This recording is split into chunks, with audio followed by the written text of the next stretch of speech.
вітаю на шовковім полі, я полкового знамена, дивлюсь на нього я востаннє, у нез'ясованій журбі, всю кров мою всі скидання, воно вібрало у собі.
Прийшли окупанти до нас в Україну, форма новенька, воєнні машини та трохи поплавився їх інвентар.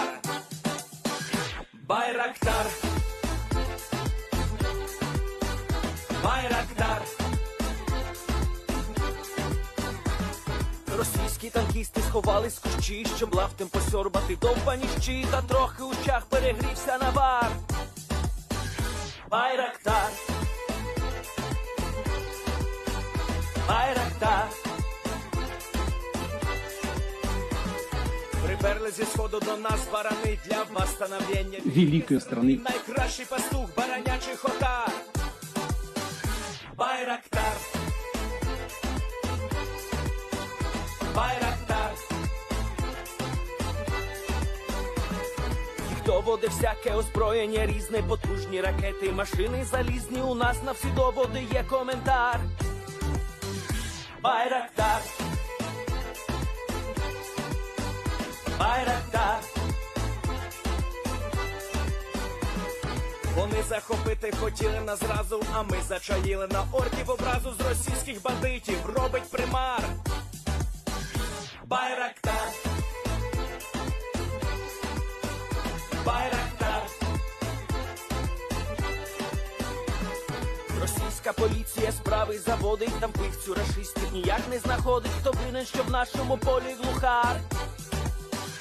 Байрактар, Байрактар. Веде пропаганду кремлівський урод, слова пропаганди ковтає народ, тепер нове слово знає цар.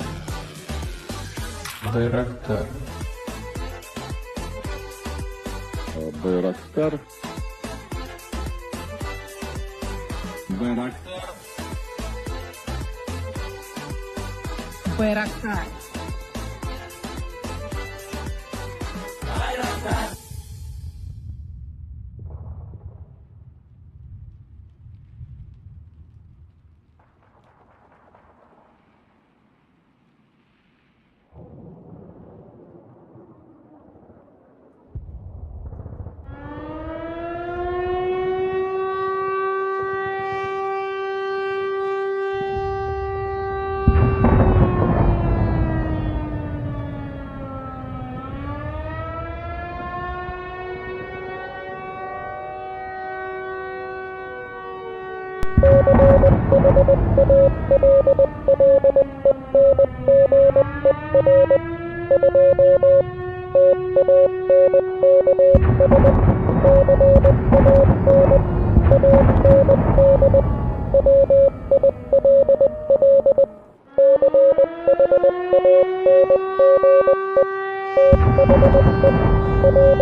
Yes. The Leaf Street Army sends its regards.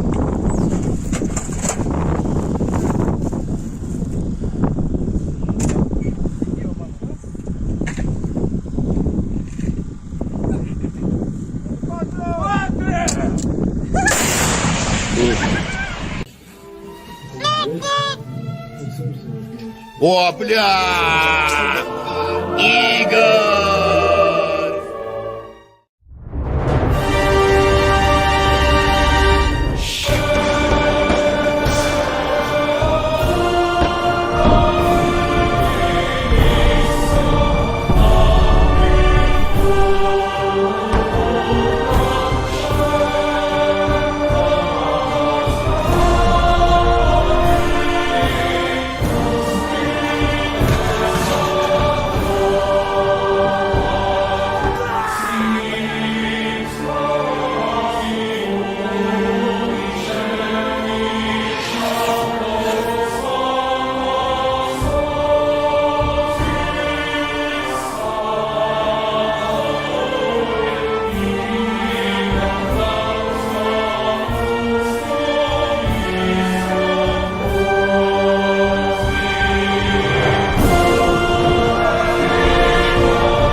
Hello everyone, I'm the Enforcer, and I'm accompanied by Enforcer Matt. And good evening, folks. It's Enforcer Matt, and welcome back to day 322 of the news, and we have some big developments to cover today. And of course, we're going to be covering the past 48 hours of the war in Ukraine, and we've gotten two major pieces of news, both in Bakhmut and also in Britain. And so I'm going to be taking you all over to Britain real quick, because of course it's in the title and the thumbnail, so it's not any grand surprise or anything, but the British are talking about sending over Challenger 2 main battle tanks. And if y'all have been watching my channel very carefully, this is the tank that we supposed would be the least likely to ever be sent. We even put the Abrams over the Challenger in terms of the likelihood it was going to be sent. So this is not only a complete shock, but it's also something to really be excited about, and I'm going to explain why over the next few minutes. And so, of course, we've got a post from KyievPost.com, one of the many news outlets, the dozens that reported on this today, as the British Minister of Defense claimed that the Challenger 2s, at least 10 of them, were supposed to either be in the process of being sent to Ukraine, or they may be on the way. Of course, this kind of wordage that was used by the British government today has been used by many Western governments over the course of this war, and it's always somewhat vague, because sometimes they say, we're thinking about sending it over there, like the Bradley, and then by the time they say, oh yeah, we're sending them over, they're already crossing the border, like the M2 Bradleys were. So we don't really know if the 10 Challengers are already on the way or not, but this statement was very clear and meant that either now or in the near future, we are going to be seeing Challenger 2s on the front lines in Ukraine. Now the pictures Isn't it kind of weird how we were talking about Germany and the United States sending Abrams or Leopards, and now Britain is sending a tank like out of the blue? Yeah, you know, Matthew, everyone was sitting there sleeping on the tanks. You know, everyone was like, "No, we're not going to provide armor to Ukraine ever." And then the Polish sat there. Well, I would like to provide a Leopard, and the British went, wait, we got Challengers. Yes. We're sending them over. It's always the stuff you never expect that ends up happening in this situation. Yeah, it really got me how it was so quick a reversal from the British, who were even more fervent than the Americans on saying, we're probably not going to send over Challenger 2s because they're incredibly expensive. Not only that, but they're pretty rare. I mean, like, in terms of the numbers produced, Challenger 2s number in one of the smallest groups in the Western world. There's only about 250 to 300 of these things in service around the world. And for some reason, the British are providing them. Now, I'm not going to continue to talk about how much of a shock the Challenger 2 is. Let me just give you all the sales pitch on what the Challenger 2 really is and what this tank is capable of, because it is capable of a whole load. And in my honest opinion, I'm going to have to give you all my unbiased take on the Challenger. It is the best tank in the Western world in terms of its performance in years prior. And so let me pull it up and let me read off a little bit of information to y'all.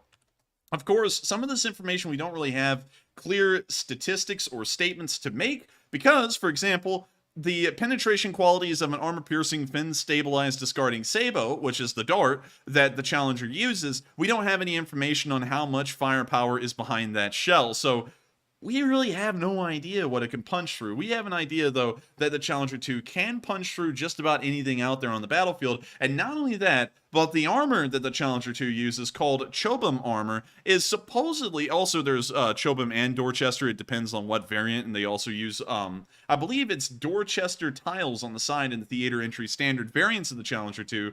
But this thing really rocks the boat when it comes to armor protection. In the course of history, out of the 447 of these things that have been built, and the few hundred that are still operational inside of British hands and also the hands of the Omani army, only 2 of these tanks have ever been destroyed. And believe it or not, Matthew, guess what they were destroyed by? What's that? Other Challenger 2s. Oh. Both. So it takes a beast to destroy a beast. Yeah, it takes a Challenger 2 to destroy a Challenger 2 from what we know. Also, according to battlefield statements and first-hand accounts, a lot of these Challenger 2s were able to take RPGs directly to the lower plate, which usually on most tanks is supposed, although we really don't know the armor layout of the Challenger 2, to be the weakest. And when I talk about the lower plate, I'm talking about this area right here. You see these rivets across the front of the tank? Yes. Everything below that is supposedly one of the weakest parts of the Challenger 2, and it took, according to one first-hand account, about 29 RPG 7s and RPG 9s, RPG 29s directly to the lower plate of the Challenger 2. And the worst thing that happened is one of the driver's toes got cut by a little bit of spalling that occurred inside the cab. That was the only extent of damage that was found on this Challenger 2. And that is complete. That is in complete antithesis even to the venerable Abrams, which is one of the most capable and competent tanks in the Western world right now. And a decent number of those were actually either damaged beyond use or completely destroyed in the Gulf War and also the invasion of Iraq later on, either due to IEDs or other kinds of explosives. But none of the Challenger 2s suffered a similar fate. So we know that the armor protection on this thing must be incredibly good, but once again, what about the firepower? The Challenger 2, unlike many Western tanks which use the Rheinmetall 120mm gun, like the Abrams and the Leopard 2 uses, the British, being the British, having to keep their own currency, having to keep most of their own laws, even while being in the European Union, of course decided to keep their own gun. The British do not use a gun like the Rheinmetall 120mm because the Rheinmetall 120mm is smoothbore, which means that there is no rifling inside of the barrel whatsoever, which helps it to use APFSDS shells fairly well and fairly efficient. However, the British tank's gun, which I believe, let me make sure the name is correct here, an L30A1 120mm rifled gun. Rifling is a little bit odd, especially at this point in world history, with what, I guess you could say, tanks fire going to, usually Heat FS and APFSDS shells. The British still use a shell, for the large part in their doctrine, called a HESH shell. That stands for High Explosive Squash Head, and the idea of that shell is that it has a large explosive filler inside of it, and when it hits a target, it flattens out onto the side of whatever this thing is, and then it explodes, which in theory creates a giant piece of spalling inside of the cab, which can knock out the tank without ever having to penetrate the armor. Whether that's really effective in the modern world anymore is another question, but the British use the HESH shell and swear by the HESH shell even to this day, which is why a lot of the Challenger 2s still use rifle barrels, although the Challenger 3 is moving towards, I believe, a Rheinmetall 120mm with a smoothbore gun, but I can't really say anything about that for certain because the Challenger 3 is still kind of up in the air.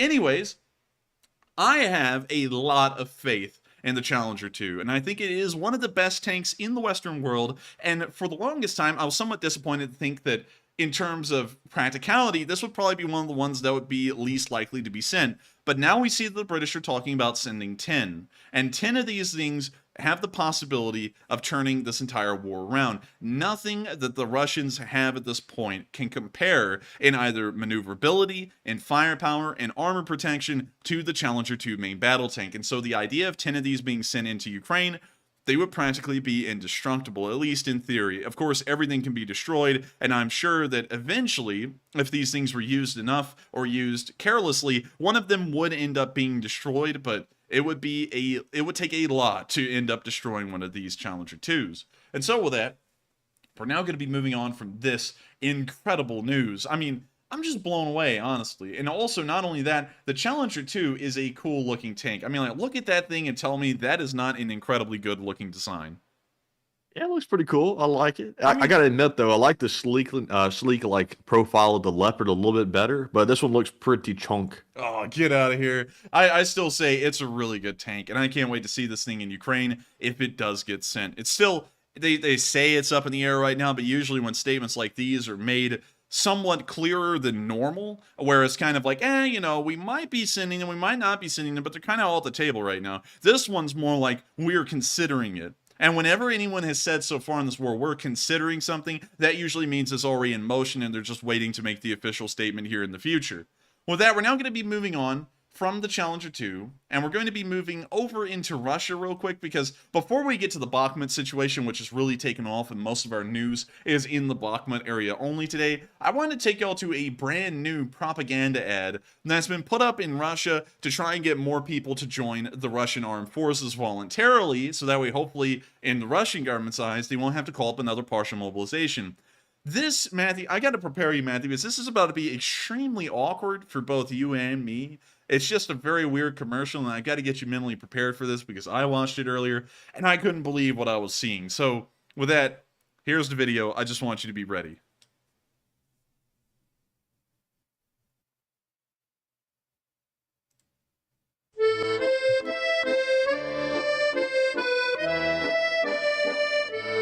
I like how they sit there and have these women like caked up in makeup so much that like their face looks like an opera mask, and not only that, they're standing on what is right now prime tank. I mean, like, that thing should be on the front lines in Ukraine. It's very close to being a T-62M, and they're like, oh, look at the nostalgic old days, like the great patriotic war with these hot women and submachine guns.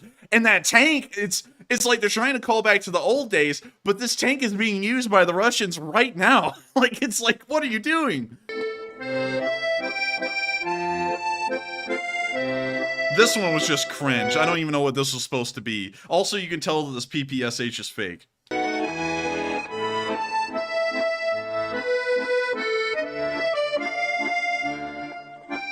When you join the Russian Okay, army... I've got a serious question real quick. This may be a little bit of a strange question, but why are they all Asian? You know, I was actually wondering that, Matthew, and I think it's because this is a propaganda ad directed towards the Far East in Russia, where a lot more, I guess you could say, like Tuvan descent or Mongolian-ish descent people and Siberians live, and that's where this ad is being directed.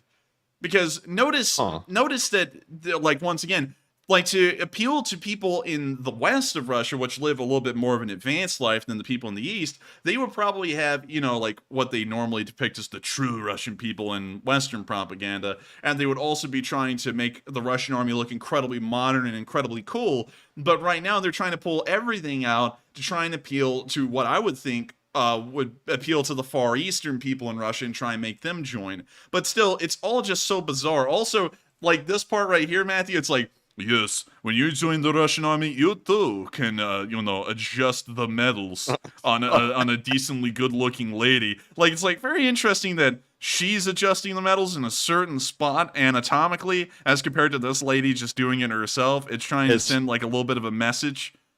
Is this North Korea's contribution to Russia's war effort to send over propaganda women for the videos? These are the women from the Ponchabo Electric Ensemble right here. They're like, the Kim Jong-un was like, you go to Russia. And they went to Russia and they ran a propaganda flick. This is like from his personal, like, what is he? He has like a personal girl band or something that plays music? Yes, he does. Yes.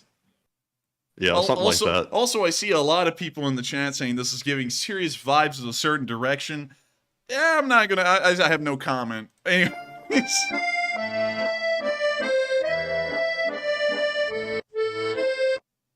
And they're playing what, French music in the background? No, it's actually a Russian song. Believe it or not, the accordion is more prevalent in Russian culture than any other culture in the world as like a musical instrument, which is really weird. But moving on from that, this has got to be the weirdest recruitment ad I've ever seen. Ever! Like, this beats anything that we've seen. Even the poor guy with the Lada, like, this is hardly even an ad. It doesn't even tell you to join the Russian army. It's just like, look, hot women in old uniforms near tank that's somewhat old, but we use it today. Join army. Like, and also, like, they told this girl back here, they're like, you know, while we have the weird action with some sexual tension going on over here on the left, you just fiddle around with the dials on that radio over there and you'll be fine. Like, it's like, the ad doesn't even make much sense. They're just trying to get people to join the army at this point, and they're so desperate that the ad doesn't even have an actual meaning to it. It's just, this is just bizarre. Anyways, and someone else pointed it out, but this weapon that this girl's holding on the left is literally as tall as her. I think it's a Mosin gun. Wait a minute, hang on. I can't really tell if, what the hell gun is that? That doesn't even look like a Mosin gun. Let me check this real quick, because if I remember correctly, a Mosin gun didn't have that, I forgot what it's called, but it's like the pistol grip part of the stock right there that goes to the rest of the buttstock. I forgot what that part of the stock is called. I just know that yeah, that's not even a Mosin gun. It's not. Look, the stock is totally different. You see right here, like, this is the part I'm looking Oh, at. yeah. You see right there? We go back to the video. That is a totally different rifle stock. That looks honestly like a Kar 98, if I remember right. Let me check. Yeah, that I looks see a bunch more... of people saying it looks like a Mauser. Yeah, it looks like a Kar 98K. It doesn't even look like a Mosin. I don't even get what the point... Oh, my God. And then the little PPSH 41 that looks so fake.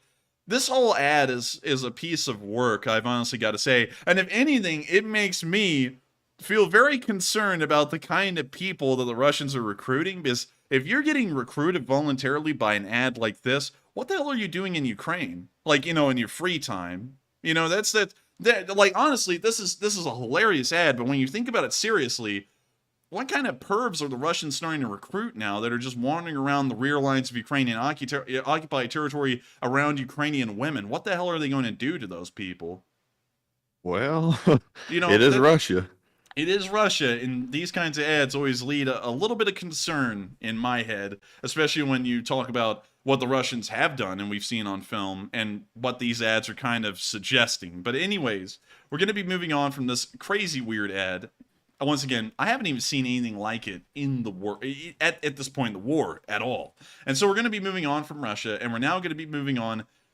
Well, actually, you know, I hate to say it, but I'm going to have to hold off on Bakhmut for a little bit longer because it is the biggest segment of news tonight, and it's going to require a decent amount of time to go over. Actually, it's pretty much going to be the bulk of the news tonight. So we're going to move up to the Belarusian border because some Ukrainian reporters went to the Belarusian border, and of course, as y'all know, the Belarusians are about to join the war any day now, and it's been like that for about the past entire war. And we can see that some Ukrainian border guards are sitting around in the snow enjoying their time up there, and the reporter asked him, if the Belarusians invade and they cross the border, what's going to happen? And let's see the response.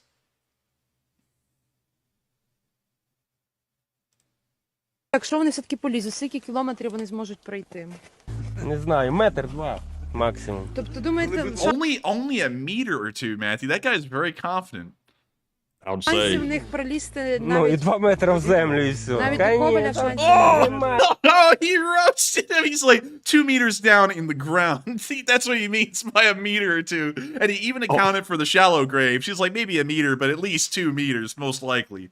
Dang. This guy is dropping the bars out there. Someone needs to quote this man. Someone needs to find his name, his rank, and have this quoted of the Belarusian border guards, what they said about Belarus, because that's a good solid line right there. А я вообще, ви що, які там шанси? Man, oh my gosh, this guy's got confidence, and I gotta respect that confidence a lot. He's like, they will not move an inch. If anything, they're going under. And so with that, we're going to be moving on from that little clip and moving on further down towards the area of Bakhmut, of course. But before we get there, there are still more things to cover. For example, in Kharkiv, the Russians actually sent a ballistic missile in the direction of Kharkiv, and it wasn't shot down. The Russians actually managed to hit their target. And according to Russian information, it was an ammunition depot. But according to Ukrainian information and videos we've been able to find, it did carry a certain kind of gunpowder element within the building. They actually hit a fireworks storage room, and it caught on fire and started to explode. And instead of blowing up in the usual ammo dump fashion, it was just a large amount of fireworks explosions in the distance. So here's the video. You can see it out there, flashing and glistening. You see the little fireworks going off. Dang. And the Russians wasted an entire caliber missile to hit what they thought was a strategic ammo dump and ended up hitting a fireworks storage. You know, there's some Russian out there, Matthew, that's looking over the border with some binoculars, like looking for the flashes, and they're like, "What do you see, Ivan? Did we hit it?" And he starts seeing the firework flashes. He's like, "We did." They're gonna try playing it off as like a morale booster now. We hit it for the boost morale, comrade. You know what the Russians are probably going to say? That was an ammunition depot. The Ukrainians just lied to y'all and they filled it with a couple of fireworks because they knew the missile was coming. So they did like a Bugs Bunny Looney Tunes and replaced all of the ammunition with fireworks to make y'all think we didn't hit it. But we did hit it, and it was a lot of damage. We're winning the war tomorrow, guys, tomorrow. And then meanwhile, Putin's in his office coming, why can't we do anything right? Oh, man. But anyways, we're going to be moving on from Kharkiv because that's one of the best Russian blunders of the war so far, to mistake an ammunition depot for a fireworks storage. And so we're now going to be moving on down towards the area of Ochakiv, because while the Russians got it wrong in the Kharkiv area, they somehow did get it right in the Ochakiv area. However, I do have to give a little bit of a disclaimer here. If you look at where the Russian front line is on the Kinburn Spit and where Ochakiv is, it's literally just 2 miles across the shore. So it's kind of surprising that this ammo depot has gone an entire 11 months without getting blown up, considering how close it is to the front lines. But it finally got hit today, and it went up in a ball of flame. One of the few times we've ever actually seen the Russians do it right, or get anything right for that matter at all. So you can see the ammunition dump there on a small, it appears to be like a pier that's sticking out from Ochakiv, and then explodes. And we're assuming, based off of its size, it wasn't that large of a depot, but it is still ammunition that the Ukrainians did lose today. And it appears that out of the 2 strikes that the Russians made against ammunition dumps, they only managed to really hit 1 ammo dump of somewhat less significance and importance. Now, why am I saying that this one, and why am I going out of my way to say that this one is of less significance? It is an ammo dump after all. It's not being used. That's the problem, because if you look at where it is, and where the active front lines are, there is no active front line anywhere around Kherson. The Ukrainians and the Russians are just facing each other off across this river, and that's not anything that requires a massive amount of ammunition each and every day. So blowing up that ammunition depot does not change the actual the tide of the battles in that area, because there are no battles going on. So while the Russians finally got to claim a couple of maybe a dozen tons of ammunition or a couple of dozen tons of ammunition blown up, it's not going to change anything in their current situation, especially not in the Bakhmut area, because the Bakhmut area has been leaning more so in their favor. It appears that they may be encircling Soledar soon, and we'll get to that right here in a second. But at the same time, they're still losing a massive number of people, which I'll also show y'all right now. And so now it's time for us to move directly into the Bakhmut area. And once again, we're going to be covering Bakhmut and its 3 separate flanks: the center, the left, and the right. And if y'all are wondering, why in the world am I now calling them not the north, the south, and the center, and now it's the left, the right, and the center, is because when you look at it at a computer screen and you tilt your head left, you're looking at it kind of like a battlefield map would be laid out for the Russians. And we're also going to be going over their battle plans, because they're starting to become a lot more clear, and they're the exact ones that we predicted about several months ago when the second battle began, and it looks like they may actually try and pull off the entire battle in a matter of a week, and then it took 4 months. And so we're now going to be moving on to the deep state map, because I got to explain what's been going on here before we get to the videos to back all of this up.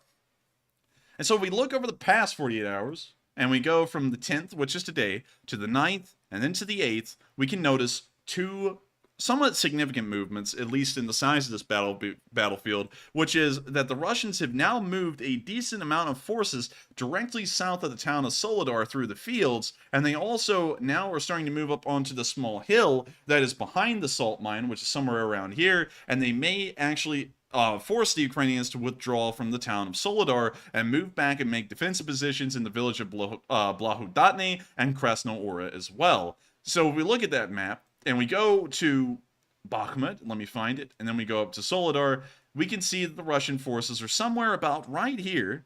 And if we scroll down, let's try and take a look. Which direction does this go in? Also, is this interesting or what, Matthew? Like, when this picture was taken, it has a large amount of tracks in the field, and there's also these concrete dugout things right here. That's weird. And where's this again? This is just directly south of Soledar. This is where the Russian forces have made it at the moment. They've made it into this field, and there's these weird concrete dugout things here. And I don't really know how to explain what those are. But moving on from that and getting back to what's been going on in this area, the Russians have moved down into this area, and if they start to move up into the rear suburbs near this small postal office that we see right here, they may begin to threaten the rear of the Ukrainian defenders in Soledar, and they'll probably want to withdraw to avoid an encirclement. In the meantime, the Russians have moved up toward this little ridge here that's just north of the town and overlooks the apartment buildings, and if they are able to move up into that small hill, they will be able to look down onto all the Ukrainian defenders and fire on them as they continue to get encircled in the rear, which will be a terrible situation for the Ukrainian defenders, and so they'll most likely want to withdraw from this area of Soledar and begin to create a defensive line somewhere near this railroad track, considering that it's probably one of the most advantageous spots. So now it appears that the Russians have finally begun to achieve, 4 months into the battle, a first week objective. Good job, Russia. Once again, always setting the standard for incompetency. Also, we saw that over the past 48 hours, there has been another movement towards Krasna Hora, covering about half the ground, and so now the Russians are about to finally make it to Krasna Hora. So this means that once they get to Krasna Hora, this supply line here down this highway will most likely be in a state of jeopardy. If the Russians take Krasna Hora, that supply line will be entirely out of operation, as the Russians will control the highway leading directly into Bakhmut from that direction. Meaning that the Ukrainians will only have the highway from Chasiv Yar to Bakhmut to rely on to resupply the forces inside of the town. However, we've seen another interesting development here in the south. Over the past 48 hours, the Russians have finally started to move, and I'll show you here, from the 8th to the 9th to the 10th, they've now started to move onto this ridge line that's directly behind Bakhmut. And this is a little bit concerning to me, much more concerning than what's going on in Soledar. Because while it appears that the Soledar area will be lost, this supply line is the one that the Ukrainians will have to count on going forward. And if the Russians get onto this ridgeline, now the Ukrainians are having to fight laterally down the ridge, and they do not have the advantage of the high ground. And if the Russians dedicate a large amount of force, a heavy amount of losses, and a heavy amount of armored vehicles that will be slated to be lost in the course of this battle, they could possibly take this ridge directly behind Bakhmut, cutting off the supply line here, and not only that, leaving the Ukrainians with one ridge line to both fire onto the Russians that are now behind the town, and also to support the Ukrainians that are still inside of Bakhmut. And so this movement here, in my opinion, is somewhat concerning. Of course, I'm not going to go into what the Ukrainians may do in response to this, because that's a little bit of an OPSEC issue, but if I had to take a guess, the Russians are making two moves, and it looks like they're trying to make two of them simultaneously. They're moving down, as we can see here, this tree line to try and get directly behind Klishkivka and remove the Ukrainian defenders from that village, and they're also trying to move further down this canal, in a way, in this road, towards Chasiv Yar to also try and take that town as well, and cut off the supply line here, which will help their forces to move further up this ridgeline and towards Bakhmut, or they're going to move up the ridgeline first and then go for Chasiv Yar after the Ukrainians have backed out of the town. Either way, this is starting to look a little bit risky, and hopefully the Ukrainians have a keen eye on this. They usually do, and they'll be able to push the Russians back or hold them on this part of the ridgeline where they are. This will be a little bit of a tougher battle, however, compared to how this front has gone so far. Once again, they do not have the high ground advantage in this part of the front line anymore. The Russians and the Ukrainians are on the flat level, and they're looking at each other head on. So with that, we're now going to get into the videos of what the Soledar area is looking like, and I got to say this, because while it sounds like today the battlefield situation isn't sounding that great for the Ukrainians, and I have to admit, in my opinion, it's not starting to look ideal, considering that the Russians are starting to make progress on both flanks. Like we said about a week ago, would be the most advantageous route for the Russians to take. The Ukrainians are still holding the center incredibly strong. In the center front, over the past 24 hours, we've seen practically no movement whatsoever. The Ukrainians are holding the Russians where they are in the chicken tender, not allowing them to come down the other side and into Bakhmut proper. They're also holding all the residential blocks here in the center of the town, making sure that the Russians are only relegated to a small amount of residential houses that they've held for about the past week. And the Russians have once again not been able to move out of the field and further into Opitne and then into the southern suburbs of Bakhmut, and they've been held there as well. And so the center holds incredibly strong, and that's no longer Ukraine's concern. The concern for the Ukrainians is now going to be moving into the flanks, as it appears that the Russians are throwing everything they have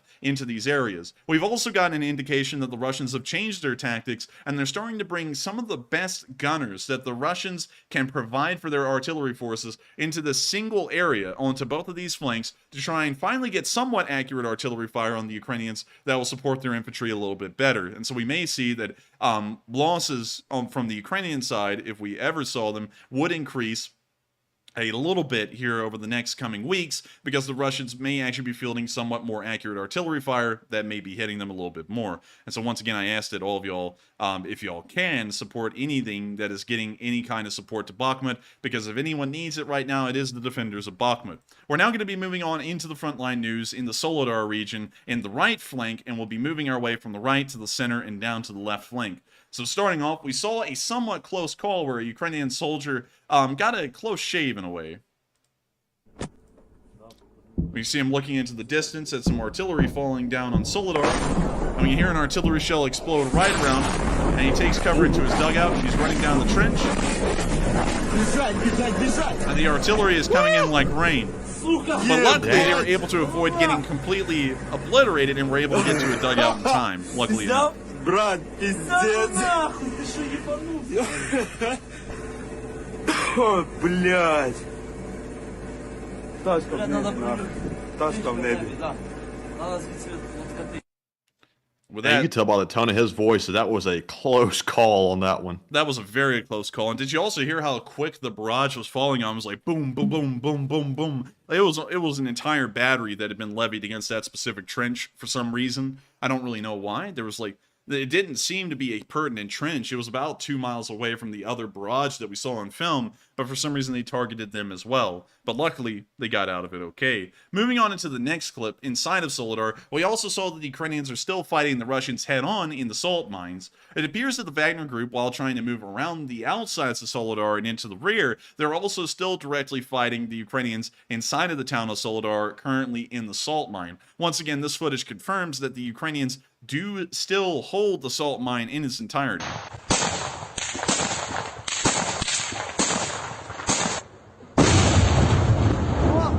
You see the soldier sitting here filming, getting a little bit of a laugh. You see the soldier standing up, trying to fire over the berm and down onto the Russians, which shows that they must have some kind of a high ground. That wasn't really accurate. I had to say. Я чую, вони говорять. Ну, вони говорять, каже, давай башню лівіше. See him still sitting around. Галина на зв'язку. You now see some kind of a vehicle. We can't really tell what it is. It looks like a Wolfhound MRAP. And it is a Wolfhound MRAP firing its machine gun at the Russians in Soledar. Jeez. And that thing is laying down the fire. Just slowly creeping forward.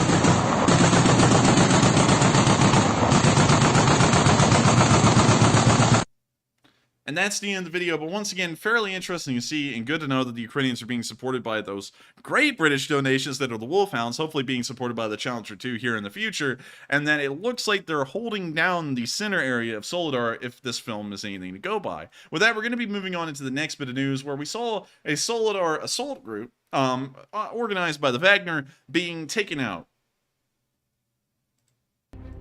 Yeah, this video is a little spicy, I have to say. We can see the Wagner group right here, right behind this ridgeline, and said, "Hey Ivan, you know, it'd be very smart if we all group together in one giant circle, so that way no one could hit us ever with our artillery accurately." And someone said, "Hey, that's a great idea, let's all group up and have group huddle. Let's try out that evil American football and have a group huddle." Right now, we're talking about Hail Mary. We're like, oh, Hail Mary would be very nice. And then the Ukrainians, in the meantime, are guiding in the artillery on them, and it looks like the first shell hit nearly right on top of them. Jeez. Not very good for health. And it looks like a couple of guys didn't really take that all too well. There's motion. That guy's now looking up like, why? He's like, why do I always have to be at the bad end of this stuff? Right now, they're probably correcting the fire to try and get it just a couple of more feet back. We can now see one of them's gotten on the retaining wall. Not really smart. Actually, it's just a normal barrier wall. Should have stayed still. That's the first mistake. Also, it appears that a lot of the unit, if you've noticed, Matthew, has disappeared. Yeah, it's weird. It's like they were there and now they're not. Yeah. And look, another shell hit right on the wall. Not really smart, and also, if the wall wasn't completely destroyed, a decent amount of the shrapnel is now traveling right down the wall and bouncing off of it. So if you're on the wall, it's not a good day. They used that one shell for one person? No, there was actually a couple of people there. It was about 4 or 5. Now, it looks like another one fell on the road, most likely trying to get them if they're routing, which I don't really think there's anyone left to route.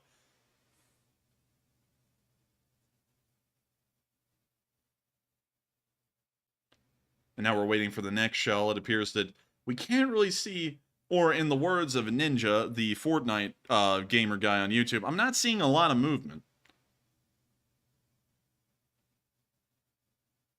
Looks like another shell hit. It looks like it was smaller in caliber, maybe a mortar round instead of a normal 155 millimeter, which looks like it's been what's hitting them.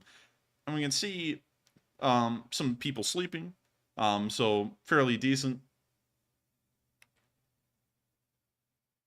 Not bad if I say so myself. Actually, there's a I think the whole unit's down there. Oh, they were down there. Well, they were down there. As the Ukrainians settled on the Belarusian border, they advanced 2 meters under. With that, we're going to be moving on into the next clip from the Soledar area, where we also saw the Soledar front today on film and what it's looking like from one Ukrainian soldier's perspective. You see them firing an SV inside this building. Gotta tell you. Wait, that's actually a 50 cal. Never mind, it's not an SV, it's a 50 cal. Everyone in that building must have tinnitus. That thing is loud. And that thing is nothing but concrete. They must be in there, like when they get done firing, they go, ceasefire! What? Ceasefire!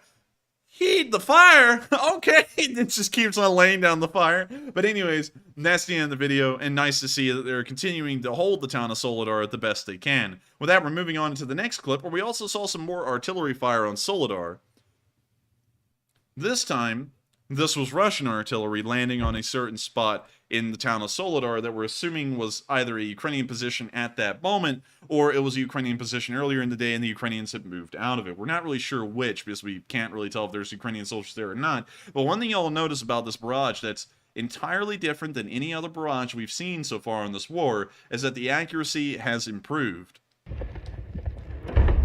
And this is giving us an indication that the Russians have started to move some of their best artillerists in the Russian army into this area to try and finally make any kind of progress whatsoever. We can see that the first shot from the Russian artillery landed almost directly onto the compound.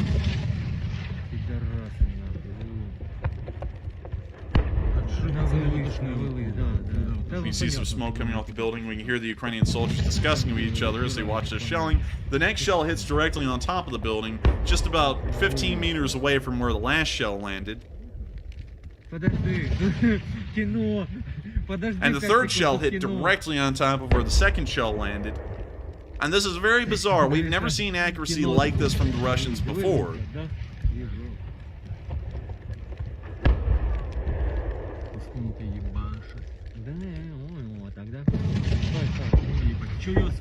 See the next impact, and once again, all 4 to 5 shots have hit nearly on the exact same spot.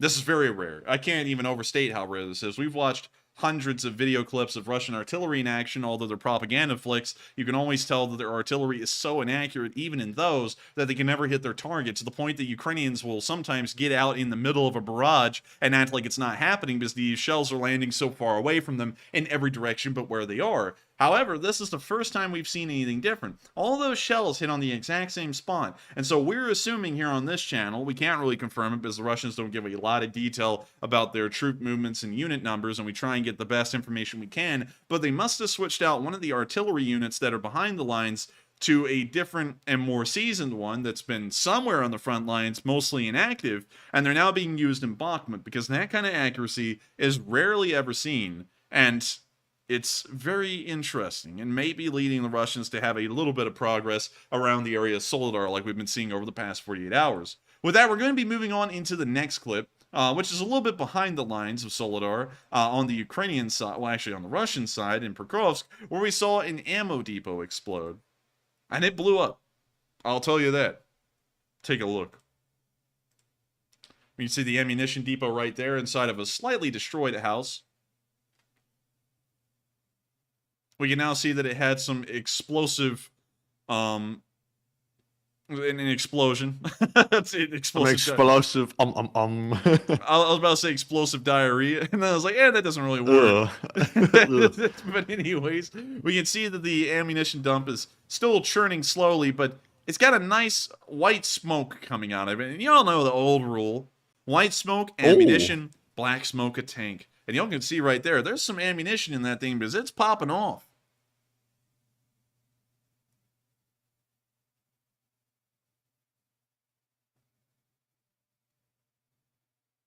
Was this like the last house left in this area? No. Oh, it was. I think it once was, but it's no longer.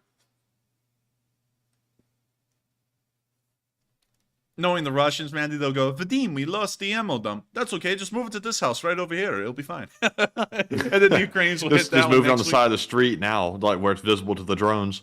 Yeah, just put it in the open. It'll be fine. No one will blow it up. But man, that thing is chuffing and huffing like a chain smoker. Oh, look at that thing. It's just putting out those puffs. Jeez. I wonder how much The Russian ammo... cigarette fellow right now is like having convulsions. Oh my goodness, that's a good fire. Man, he's inside of there. That's why he keeps on puffing like that. He's taking an inhalation of like 1,000 cigarettes on a giant wheel where they're all connected together. And he's like, and now it's moved on to another clip, and when you see some more artillery landing on what appears to be an industrial complex, this may actually be right on the outskirts of Bakhmut.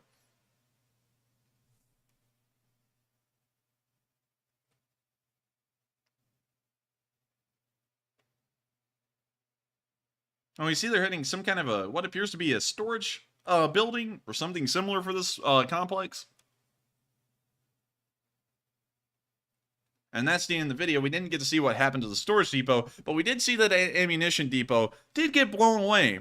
And that's pretty good to know, because that ammunition in that part of the front line is actually affecting the front line situation. And now some Russian forces will either put more strain on other supply depots and drain them faster of the ammo than they can be resupplied, or they're going to be going without ammo, and their offensive operations will have to stop until they find more. And so with that, we're going to be moving on into the next bit of news. This time, we're now moving out of the, I guess you could say the right flank, and we're now moving down into the center. Starting off with a little clip that we saw near Podrodny, where we saw a Ukrainian infantry fighting vehicle supporting the infantry in the area. And we can see it moving forward up there, and we can hear it laying down some fire. You can also notice that the weather has changed and snow has fallen once again on Bakhmut over the previous days. I hear music content ID, so we're just going to leave it be.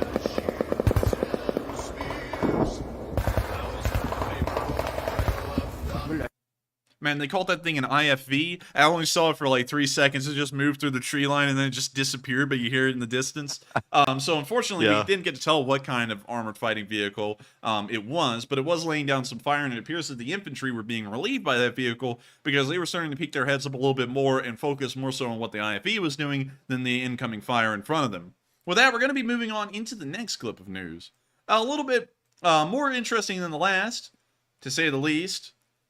Prepare yourselves. Prepare yourselves, people. Before I play this video, I have to tell y'all, if y'all ever wanted to see the Wagner group get the short end of the stick, or I guess you could say the wrong end of the fuse, this is the clip. And if you know anyone, friends, family, relatives, that would also like to, see the Wagner group's demise, at least a small part of it, make sure to get them on the stream right now, because this is going to be that moment. Now, I gotta mute the music because it's a little bit crab-ravey, kind of. But here's a Wagner group right there. You can see them all highlighted. You can see a little guy right here, a group of them here, a big group of them here. I just wonder if anyone ever talks about spacing in the Russian army. These guys read the manual, these three. Make sure to keep a little bit of spacing so artillery does not blow you away. But these guys here, they're all like, let's all huddle together for warmth like King Penguin. And it didn't turn out well for him.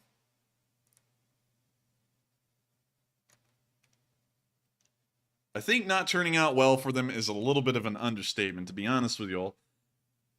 That unit's gone.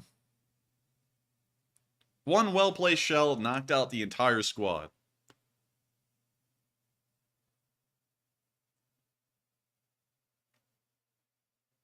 And you know what's interesting, Matthew? What's that? Some of these guys, I guess the squad leader of that unit, who was probably trying to tell them to spread out in space, I think he was rolling before he even got into the grave. But with that's the end of that clip, and we can see that the Wagner unit got blown away again. It looks like another squad or a platoon-level unit has been completely wiped out somewhere behind the lines near Bakhmut, and so they will not be joining the Russians inside of the town for the Blood Bowl that they're beginning in the far eastern suburbs. With that, we're going to be moving on to the next clip from the center of the front, where we also saw a T-90M firing at Ukrainian positions, and we're starting to see more and more of these things here. Now, we've already known that about 5 to 6 of these things have either been destroyed or captured by the Ukrainians, and probably one of the captured tanks has ended up in American hands. We're taking it apart right now, probably somewhere here on the, well, probably somewhere on the western coast of the United States to make sure that it's kind of as far reach as possible from normal people. But here's the clip of this T-90M. You can see it right down there, and it's firing supposedly at Ukrainian forces somewhere in the distance. And here in a second, apparently it got a heads up or spotted an ATGM position or an ATGM on the way, and we're going to see it pop some smoke grenades and then begin to back off the field somewhat quickly, which gives us an idea that this one just got a little lucky. That's the first time I've ever seen the Russians actually use smoke grenades to stop themselves from getting obliterated in a second. Like, they never do that. Usually they just sit there, and they'll see an ATGM blow up the tank in front of them, and then they'll sit there and be like, yeah, it's fine, they're probably not going to get us. But these guys are like, pop the smoke grenades and start backing up out of there. They might have finally learned something. It might be a legendary moment. It may be a legendary moment. They finally learned that there's more than one button inside of the tank just for the fire button. There's also the smoke grenade button, guys. And guess what? Every Russian tank's got about 10 of these things. You can just shoot them off whenever you feel scared, and usually they can't see you anymore. How crazy is that? The button probably just says smoke on it, and they said, no, do not ever press that button. We do not like smoke. You know, it probably said something like grenade, and they're like, nah, I'm not the infantry. I don't need grenade. They're like, this fine. But anyways, we're gonna be moving on from this little clip. Where a T-90M finally made it away. It's the first T-90M we've ever seen in action that didn't either get destroyed or captured immediately once it hit the front lines. So, very interesting adaptation right there. Moving on into our last bit of Central Line news, we also saw some of the firefights ongoing in the Opitne area of the Bakhmut area. I'm going to have to mute that, sadly, if you don't know. It's that Sigma male music. Yeah, that is definitely copyrighted. When you see them moving through the town and up into a destroyed building that no longer has a roof.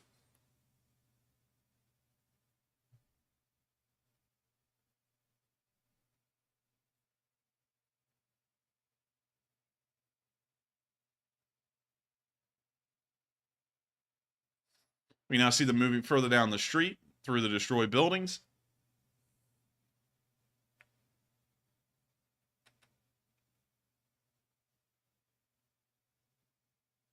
We now see them moving outside and firing their rifles as they continue to advance down the road.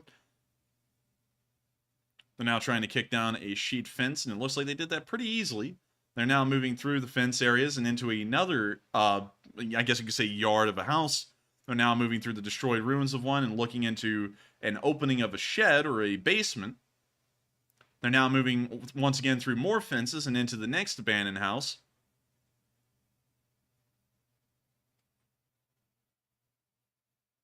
Now lobbing a grenade down into the basement. It explodes. We can see some of the debris flying out of the basement. So I'm sure that there's no Russians left down there if there were any. They're now firing an RPG at the Russians, backing up, running off. Firing off an M4, it seems, at the Russians in the distance. We haven't seen the Russians yet, and we can't unmute the audio because we get content ID'd, but they are firing, and they were retreating, so it appears that they came in contact with some Russians and decided to move to a place they wouldn't expect. They're now in another area, the footage was cut here, with another RPG, and preparing to fire it in the direction where the Russians most likely were. We can now see one of them peeking past the wall. We now see the other one joining them. And with that, that's the end of the video, but a pretty good look at one of the Foreign Legion units. And if I'm correct, the caption stated that these were just International Legion. So we don't really know what country they were from, but they are also fighting in the Bakhmut region. And it looks like they were doing a fairly good job, and they were really getting down the whole fire and maneuver idea. Like, these guys are like, pop, pop, pop, run. And then they just run to the next spot. They go, pop, pop, pop, go. And then they'd run to the next spot again. I mean, these guys were really looking like they were doing a good job and probably holding down a decent part of this town against the Russians trying to push into it. And so with that, We've now covered all of the videos that we had in the central area of Bakhmut, and we're now moving down into the last bit, the left flank, which has been the most inactive, but now looks like one of the most important as far as the Ukrainians are concerned, and with what the Russians are possibly doing. Starting off with our first clip, we saw that the 36th Marine Brigade, which was once in the area of Kherson before it was liberated, has now been moved into the Bakhmut area and is helping out here in the Klishkivka region, I guess, up front, I guess you could say. We're gonna have to mute that intro because that is so freaking loud. But I love the long ship that's on their emblem. Also, we're gonna have to mute that again because still, more copyrighted music. It's like 8-bit music or something. We now see them firing the artillery piece. It looks like a 100mm Rapira gun, and it is. Jeez. And that thing's got a kick on it. I don't think it's secured down properly in the back. You know, Matthew, honestly, I would hate to shoulder that thing and fire it, like with my shoulder and like a buttstock. I think it'd be a little bit too much kick. You think? You think? And now we can see the impact of these shells further down range as observed by drone. We can see that the first one hit the building to its right side. We see that the second shot landed a little bit in front.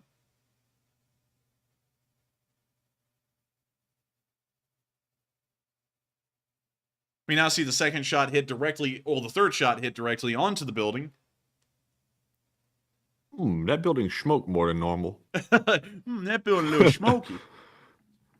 And with that, that's the end of the video, and we get to see one of their sick outros again. Once again, credit to the 36th Marine Brigade for fighting for this area of the Bakhmut region, and hopefully they are holding it down quite well. Moving on into the next clip, we also saw some Russians get hit by mortar fire. A little bit of a reoccurring theme now that they're starting to move forward a little bit faster. Welcome to 1980s Los Angeles. The 1990s Los Angeles. The Rodney King riots are in full swing, and GTA was just released on Nintendo. But anyways, here's the video of the Ukrainians dropping some 82mm mortar shells on the Russian forces. The first one was a pretty direct hit, taking out one of them. We can now see them pointing out, see, this is where the guy got turned into oblivion, and this is where the other guy is. They're now dropping a second 82mm shell, this one appearing to land right on top of another one. We can also see one of them scooting, he's running. Now dropping a third one.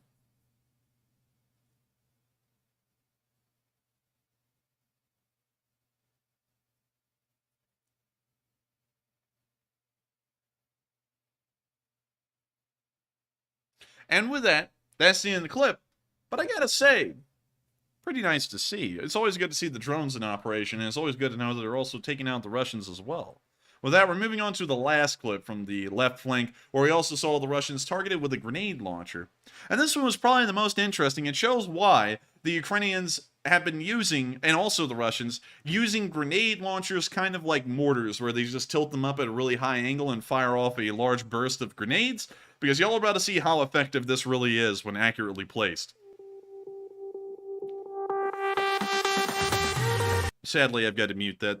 That is copyrighted. But we can see them moving on out from their little hills and hideouts, and they're now about to move into the open. A big mistake, because the Ukrainians already have this thing pre-dialed in.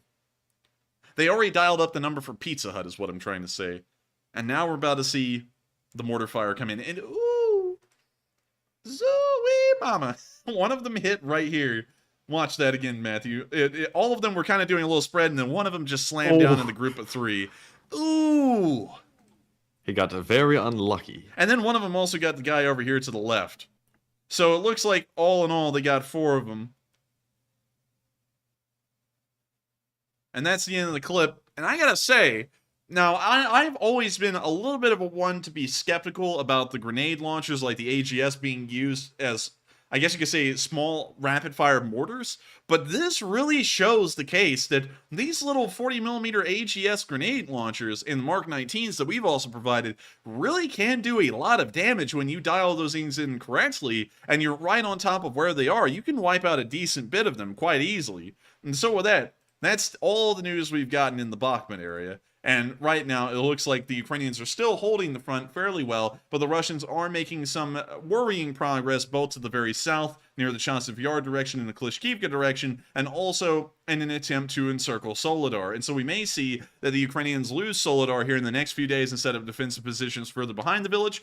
If they lose Soledar, the battle's not lost. They can just reorganize defenses, but now they'll be on their second lines of defense, the only other line of defense they have, and if they lose those in the north, they will lose the second supply line on the M03. But with that, we're going to be moving on from that news and on into our location unknowns, because we have a couple of these things today, and all of them, of course, as usual, are fairly interesting clips, and some of them we haven't ever seen before. But before we get to all that, I have to, of course, go over the polls, because the polls have been fairly interesting. It looks like a lot of y'all have voted on them, and I want to hear what y'all are thinking. And so with that, what do we got, Matthew?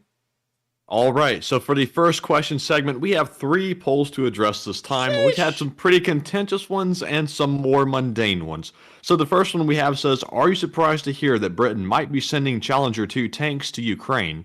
54% said yes, I didn't expect them to send. 29% said no, I knew Britain was going to do it. And 16% said unsure. Now, I got to say, I definitely didn't expect Britain, of all the countries we thought were going to send tanks, to be the first to potentially send them, and it looks like they are going to be the first. My first guess would have been Germany, and the last would have been the United States, for political reasons. But that's good if Britain can send those. I'd actually like to see those on the battlefield. That would be a really big game changer to have Challengers on the Ukraine battlefield. But Enforcer, what say you? I would have to say that I definitely didn't expect this at all. That was the tank that I least expected to be sent over. I expected the Leclerc and the Abrams, which I considered somewhat unlikely to be sent over first before the Challengers would ever be on the table. Now the Challenger has beat both of them and may, in the end, even beat the Germans, the Polish, and the Finns on providing their own Leopards to Ukraine. So this is completely surprising to me entirely. And so with that, I hope we addressed that poll fairly well. And let's get on into the next one. And the second poll says, did you hear that the U.S. is going to train Ukraine soldiers in the USA for Patriot missile system? It looks like 72% said, yes, I heard, and that is great news. 26% said, no, I have not heard yet. And 2% said, yes, I heard, and that's bad news. So that certainly is not bad news to me. That is great news. And honestly, it's another thing I did not expect. I did not expect Ukrainian soldiers to be taken, I think it's Oklahoma, to get trained here in the United States on that missile system. But apparently some of them are already here, according to what I've seen some viewers saying. So if that is the case, that is very rapid, and they must have been talking about this for quite some time behind the scenes, and they're going ahead and actually publicizing it now. But Enforcer, what say you? I would say that's not really that surprising to me, considering that they most likely, like I was estimating, were probably already in Ukraine, well, not in Ukraine, in America, being trained on different systems. Also, by the way, Matthew, I had a terrible slip up today like that, where I just said, the Ukrainians aren't in Ukraine. Obviously, they're Ukrainians, they're in Ukraine. I did that in a class today when they were talking about the battle of, I forgot what battle it was, but it was a battle over on the western side of Africa that the United States was involved in 1943, which was an absolute disaster. And I sat there and the guy said, so who was the general of the German forces in North Africa at the time? And I said, General Patton. And then I was like, oh crap. Like, I was thinking, that was the guy going up against him. That was not the guy that was in charge of the Germans. So then someone was like, actually, it was Rommel. And I was like, oh crap. I was like, I just screwed that up terribly. Like, I knew it was Rommel. You should have just turned around and said, look, I was just testing you. I wasn't being serious. Look, man, I was just testing you, man. It's just testing. You can't say that, though, because it just looked goofy. Anyways, getting back to answering the poll and not trying to screw up the wordage, it's not that surprising to me that Ukrainians are in America being trained, because we already knew that Ukrainian pilots had been brought to the United States and trained on F-16s, and we also knew that they had been trained on other systems, such as the M777. So it's not that at all shocking to me that they'll also be trained on the Patriots here in the United States. So it was, by and large, just an expected statement to hear at this point. So with that, I hope that does address the comment, or the poll, fairly well. And let's get on to the third one. It looks like, just so everybody knows, it looks like the Ukrainians are going to Fort Sill in Oklahoma, according to several viewers. Apparently, according to Classified Veteran, as the home of the artillery.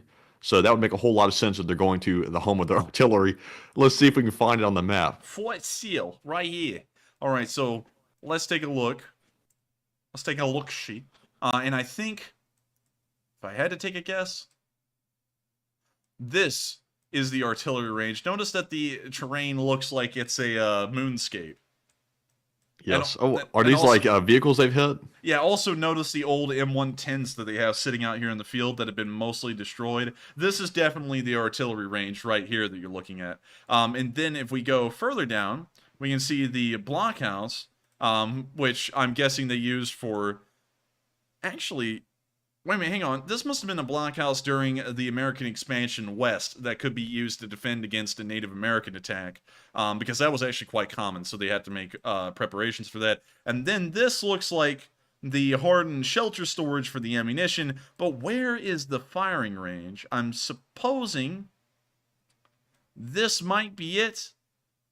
It looks like a driving course. No, no, that ain't no driving course. Oh, it's a shooting range. So that is a rifle range, but where the hell is the artillery range?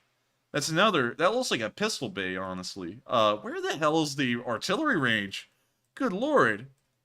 Maybe. And also, Brent Nan said OPSEC. Oh, trust me, the Russians aren't going to come over here and mess with the Ukrainians while they're on our base. They're definitely not going to do that. Also, the other thing, it's like OPSEC, it's like, that only pertains, let me explain what OPSEC really pertains to, because sometimes people will always want to be incredibly safe, but there is only a certain level where OPSEC is pertinent, and that's when you're talking about frontline locations in an active battlefield, and you start listing off exactly where Ukrainians are. Like, I've seen one YouTuber in particular who used to do it a lot, but it seems like he's kind of died off now.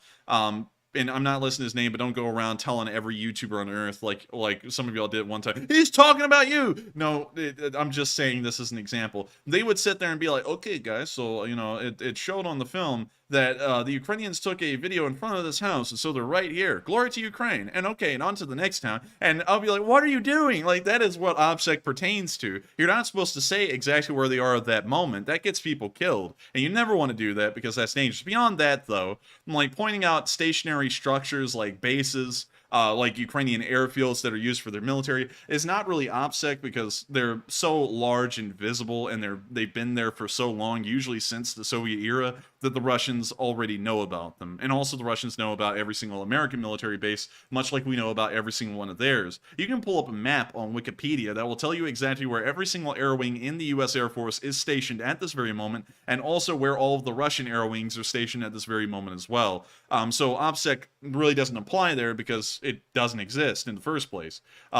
Anyways, getting back to Fort Sill, this is definitely where they will most likely be trained. That's probably where they were trained on the M777s as well, considering how big this range is. It's about, I'd say about 10 miles long, maybe 7.5 miles long, really. But still, that's really cool to know that this is pretty much where all the artillery training happens, and you can really tell. I mean, like, look at this place. This is where it's happening. Wait a minute, is that an MRAP? Yeah, for sure. I think it that's doesn't an look MRAP. like it. Looks like one of those vehicles that has like the canvas cover on the back of it. An M35? I believe so.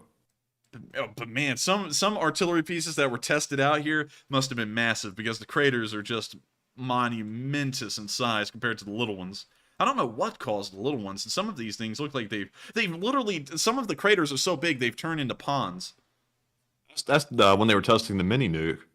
Yeah, the way they tested out Davy Crockett at Fort Sill, just let the whole entire town get irradiated.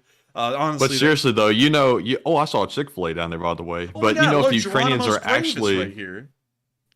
well, that's crazy. Yeah, that's crazy. But if the Ukrainians are allowed off the base when they come over here to train, they're in for a hell of a culture shock going into Oklahoma.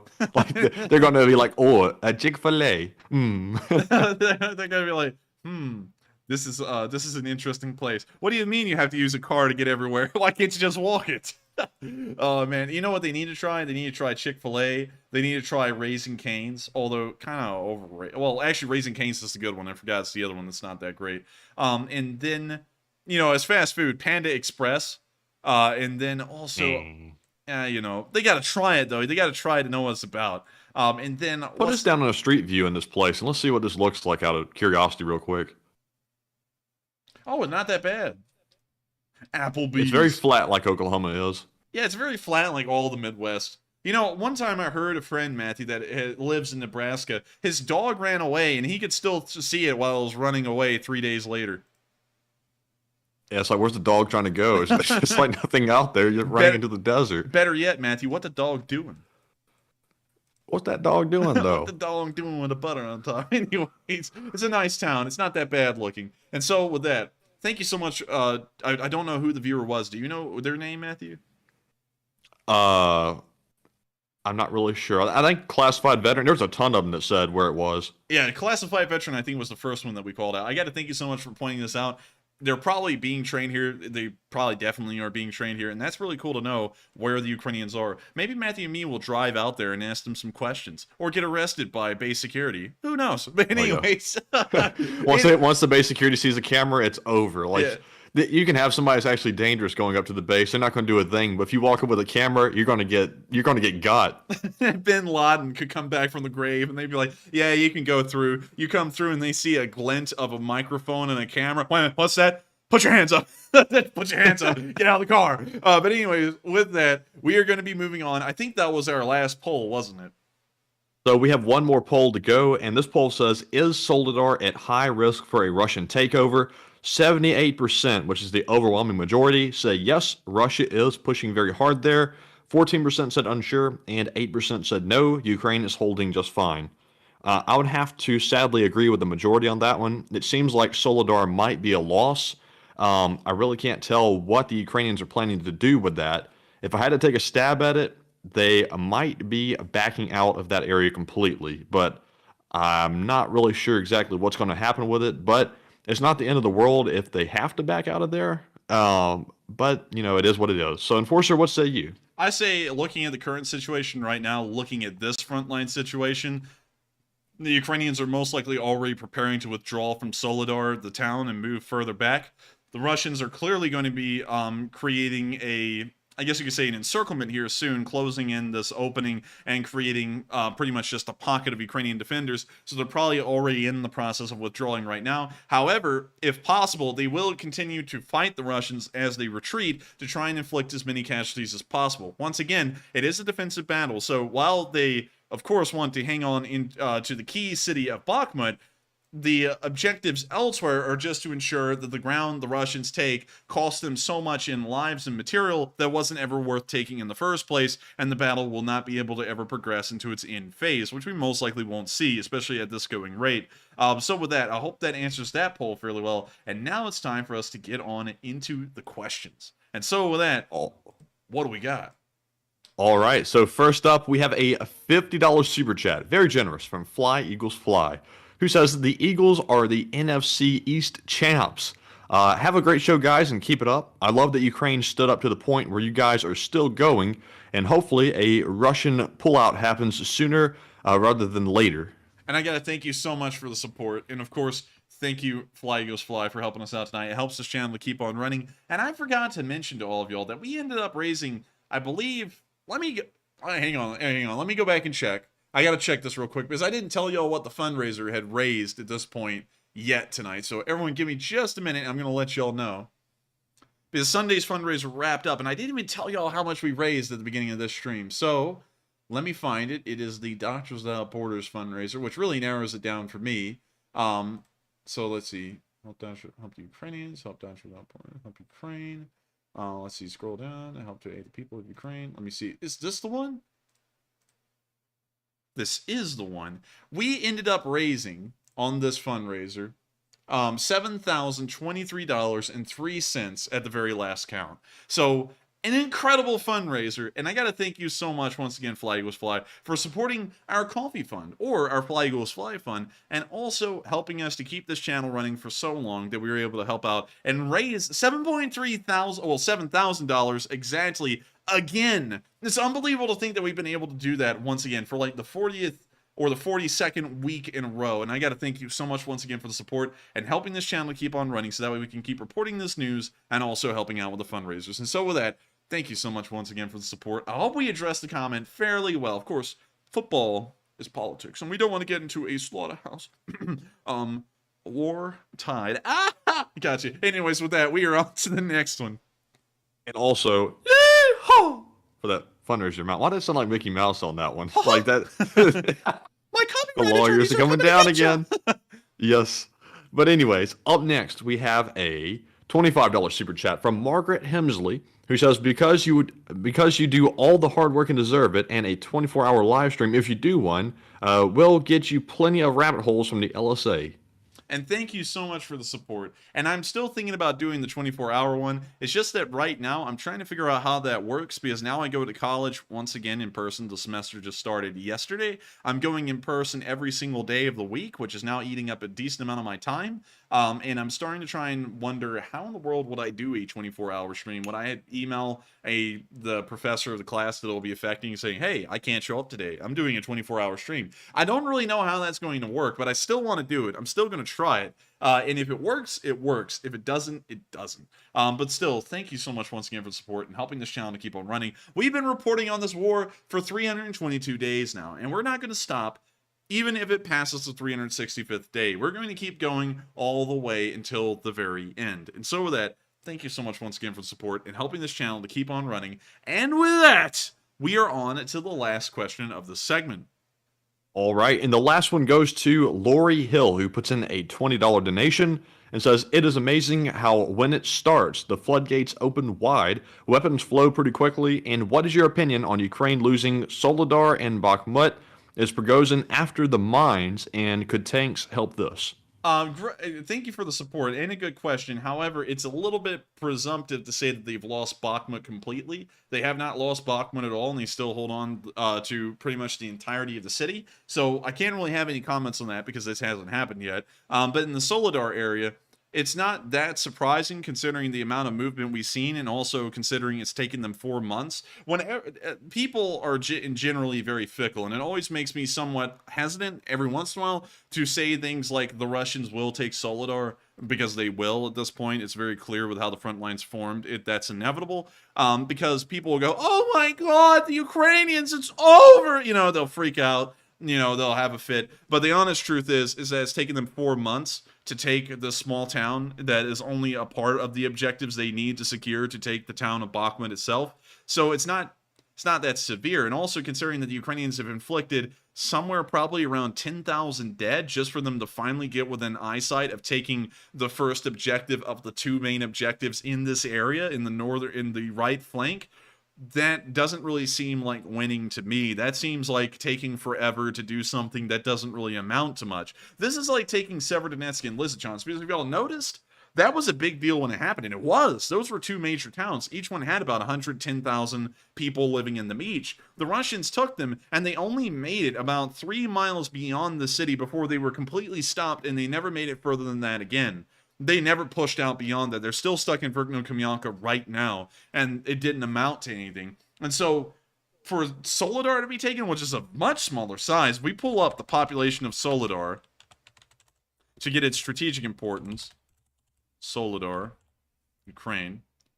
Soledar has a population of 10,867 people before this war, and that's almost as small as the town I grew up in, which was a fairly small town.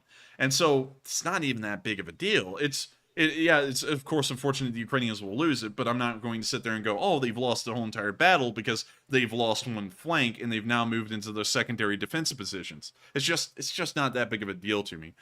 So with that, I thank you so much for the support. I hope that does answer the question fairly well. Now, if the Ukrainians lose Bakhmut, obviously, they'll have lost the battle strategically, but tactically they'll have won, because the amount of casualties that they've inflicted on the Russians over the first and the second Battle of Bakhmut, ranging in the tens of thousands dead, hundreds of tanks destroyed, it will have been a tactical victory on their end, because they will have depleted the Russians so heavily for something that has so little of strategic importance in the long run. And so with that, I hope that answers the question the best we can. And thank you so much once again for the support and helping this channel to keep on running. And hopefully I added in something that was worthwhile. And so with that, I believe that was our last question of this segment, if I was correct, Matthew. And that was it. All right, and so with that, we're now going to be moving on into the next bit of news, starting off in our location unknowns, where we saw that a guy threw it and it was a miss.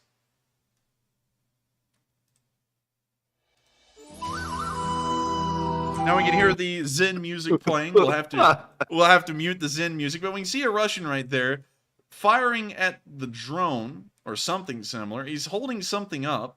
It looks like it might be his rifle. Oh my god, wait a minute, did he shoot himself in the foot?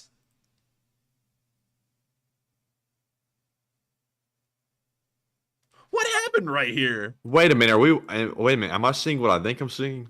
What? I don't know if I want to say it out loud, but I think, like, look a little closer.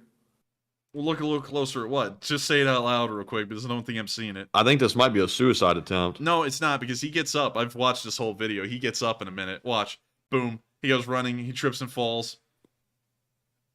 Boof.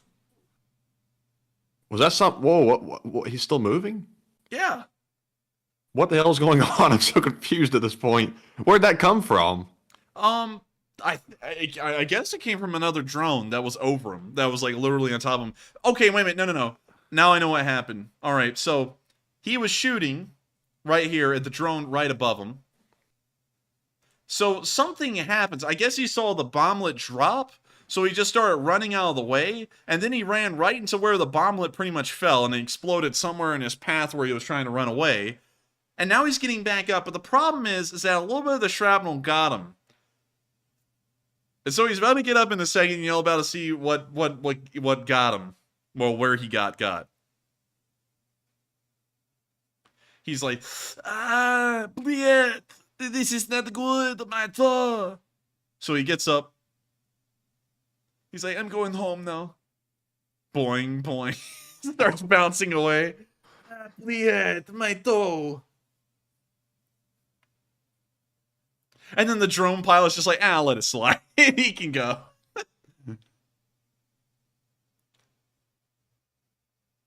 And now he's just gonna hop on his way into the sunset. Literally, he's gonna like hop for miles. But with that, that's the end of the video, and it looks like the Ukrainians have now turned this Russian into some kind of a wallaby or a kangaroo. And so for all of my Australian viewers watching tonight, that right there is Australian representation. He's repping the kangaroo set. With that, we're now moving on into the next clip of Location Unknown News, where we also saw that it's really here.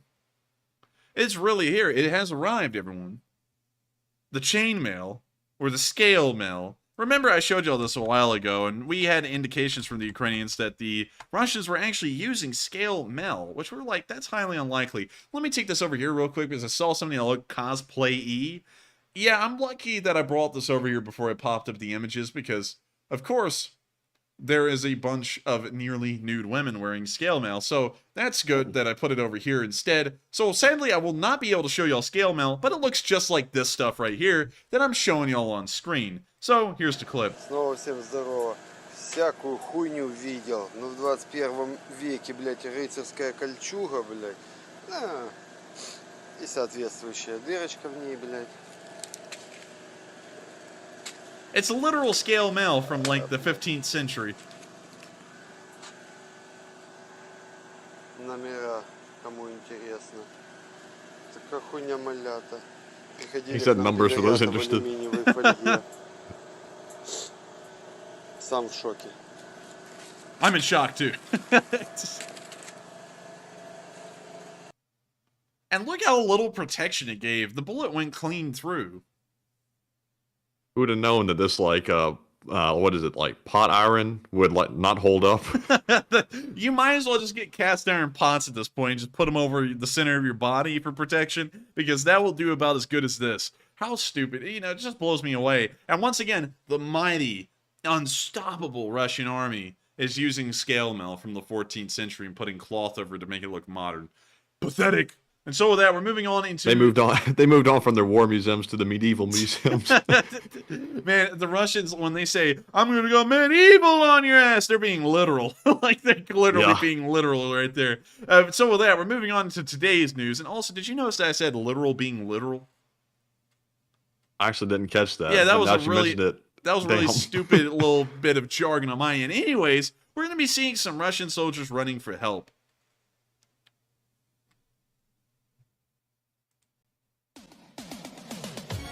Oh, and they got rickrolled. There goes the bomblet. Oh, bled.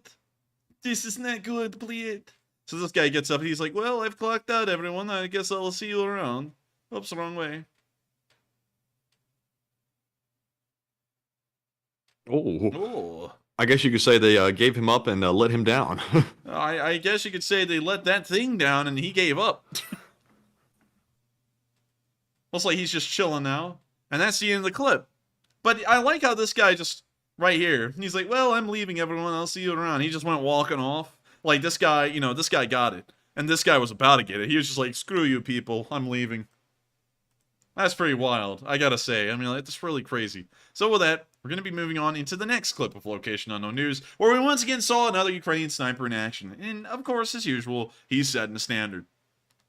So here's the clip. Some pretty nice bar music, I guess you could say. I've never been to a bar, so I don't know what kind of music they play, but see this guy looking through the scope, and we can see a Russian right there. And he's trying to line him up.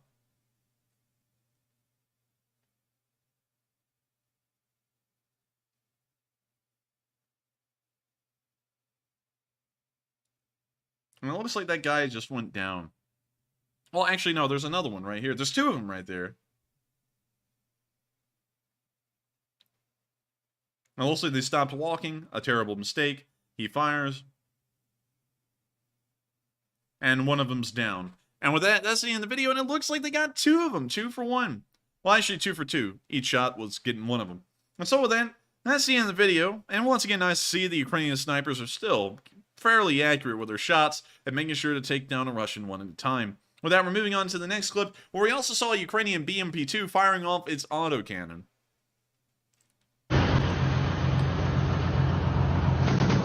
You can see the driver right here taking a selfie and waving at the camera as this BMP continues to fire at the Russians in the distance.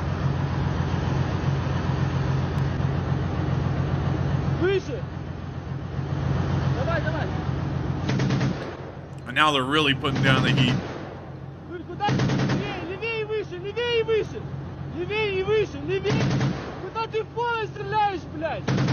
Right now, Matt, there's a Russian down range that's getting hit by all the 30 mils, and he's saying, "Well, Bliet, they think it's raining." His friends are getting blown away.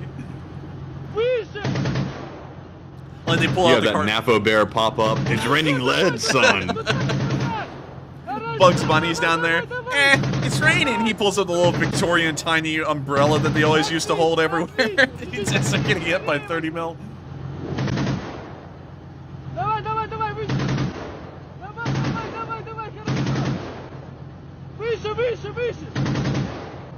Man, these guys are laying it on good. I mean, they've at least fired about 80 rounds at this point.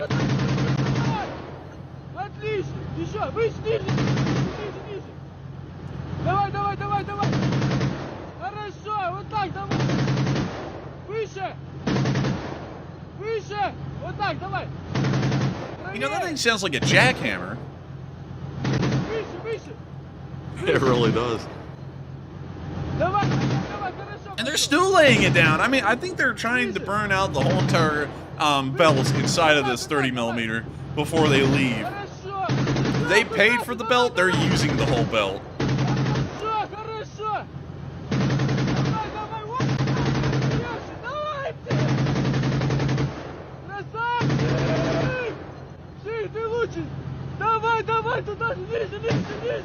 This fella might be losing it. He's pretty hyped up, I'll say that. And with that, that's the end of the clip. And it looks like they unloaded the entire clip of that BMP onto the Russians. And that's the end of their clip, too. And so with that, we're now going to be moving on. It's a belt, it's not a clip. I know someone's about to say that. With that, we're moving on to the next bit of Location Unknown News, where we also saw the Ukrainians have gotten some Bulgarian ammo. Pretty cool. And nice to know the Bulgarians are helping to supply them with mortar rounds. With that, we're now moving on to the next bit of Location Unknown News, where we also saw that the Ukrainians captured Propaganda Man. This is Russia's, well, the LNR's version of Patrick Lancaster. This guy is known as Anatoly Dremov, and it looks like he won't be posting any more propaganda, as he's now become the subject of, you guessed it, the Ukrainian military.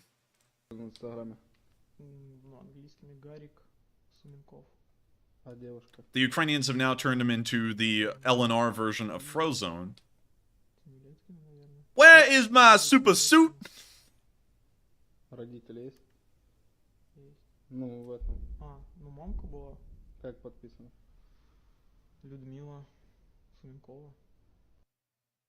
he doesn't really seem to be that much into the whole wait a minute, Russia, neta slova, nimotli sila. He doesn't seem to be singing that little song anymore. Looks like he's just sitting here like, oh no, I've been captured. They know who I am. Yeah, I'm screwed. Also, someone said Jordi LaForge. Captain, the warp core, it's overheating.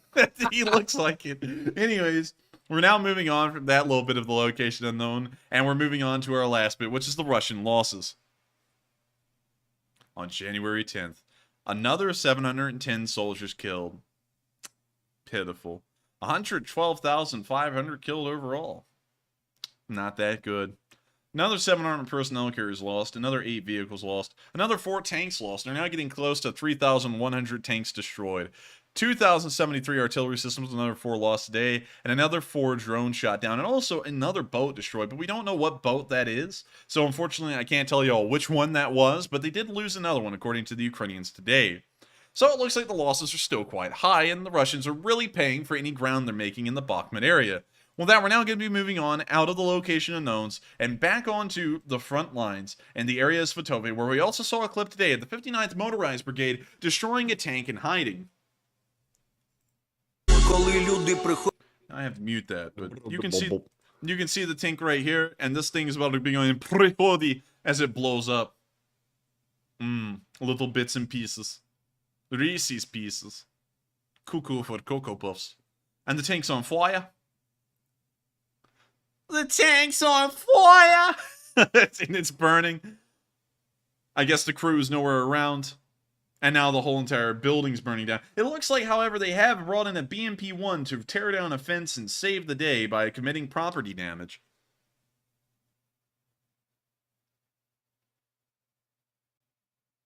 Very interesting.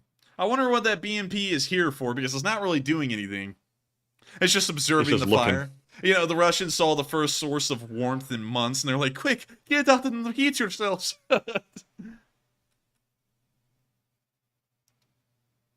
And so with that, that's the end of the little clip. But once again, nice to see that they lost another tank somewhere in the Svatove area.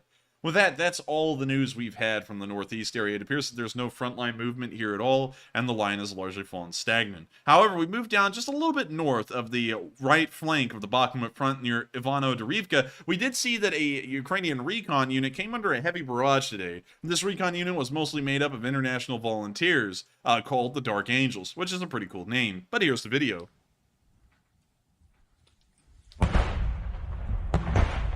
We hear the barrage coming down. We see them sitting still for a moment, and we now see them getting down on the ground.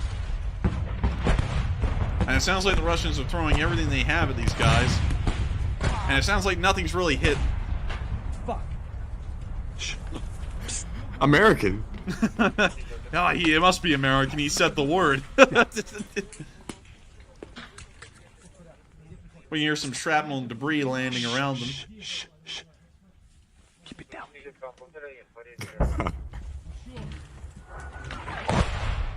We hear one round whiz right overhead.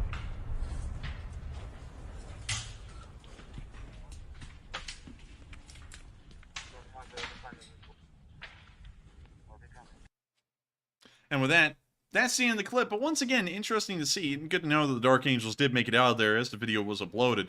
With that, we're now going to be moving on into the next bit of news, which is actually all the way down in the area of the southern front. There was absolutely nothing that we could report from today in the Donetsk region, and there was also not a lot that happened in the southern front area either. The only thing that happened today was in Vasilivka, and the Ukrainians destroyed another T-90S.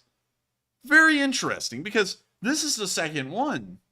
And this means that the Russians are now starting to not sell export tanks, and they're now starting to use them for the Russian military, and they're still losing them. So it appears that the armor situation is just getting worse and worse for the Russians as it goes on, and they're still lacking the ability to manufacture anything at all. So here's the clip of a destroyed T-90S. Ось ще одні заблудші душі на Україні, нахуй.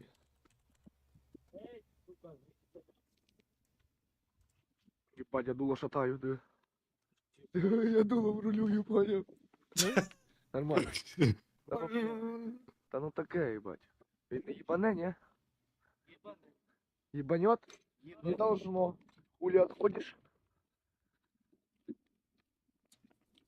Just taking a good look around.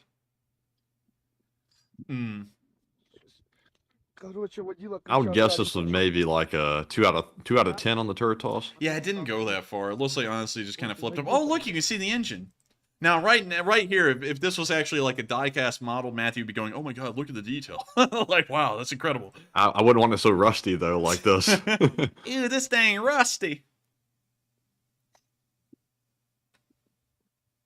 Оце дало жизни танку. And also, Looking Christian, fresh. I would highly doubt that India canceled their order, considering that they're in a standoff nearly weekly now with the Chinese and the Pakistanis. They would most likely want as many of these as they could, considering the future situation on the subcontinent. But with that, that's the end of that clip, and a second T-90S has been destroyed, once again confirming that the Russians must be running out of armor, and they're now trying to find anything to fill the gaps, including these export variants of the T-90, which are at least a little bit below in technological quality than the normal T-90As that the Russians have been using so far. And so with that, that's the end of that little clip, and that is also the end of all of our Frontline news. We're now going to be moving up to Kyiv to cover the speech from President Zelenskyy. So let me pull up the president's office and go to the video collection and show you all the address from today. And so, without further ado, here's a speech from the one, the only President Volodymyr Zelenskyy. Slava Ukraini!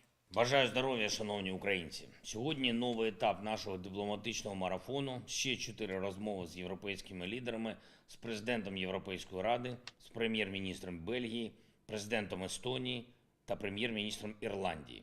Поінформував їх про ситуацію на полі бою, про важку ситуацію на Донеччині, про постійні російські штурми і той факт, що Росія не рахує своїх людей, не жаліє місцевих і не зупиняється перед будь-якою злочинною активністю.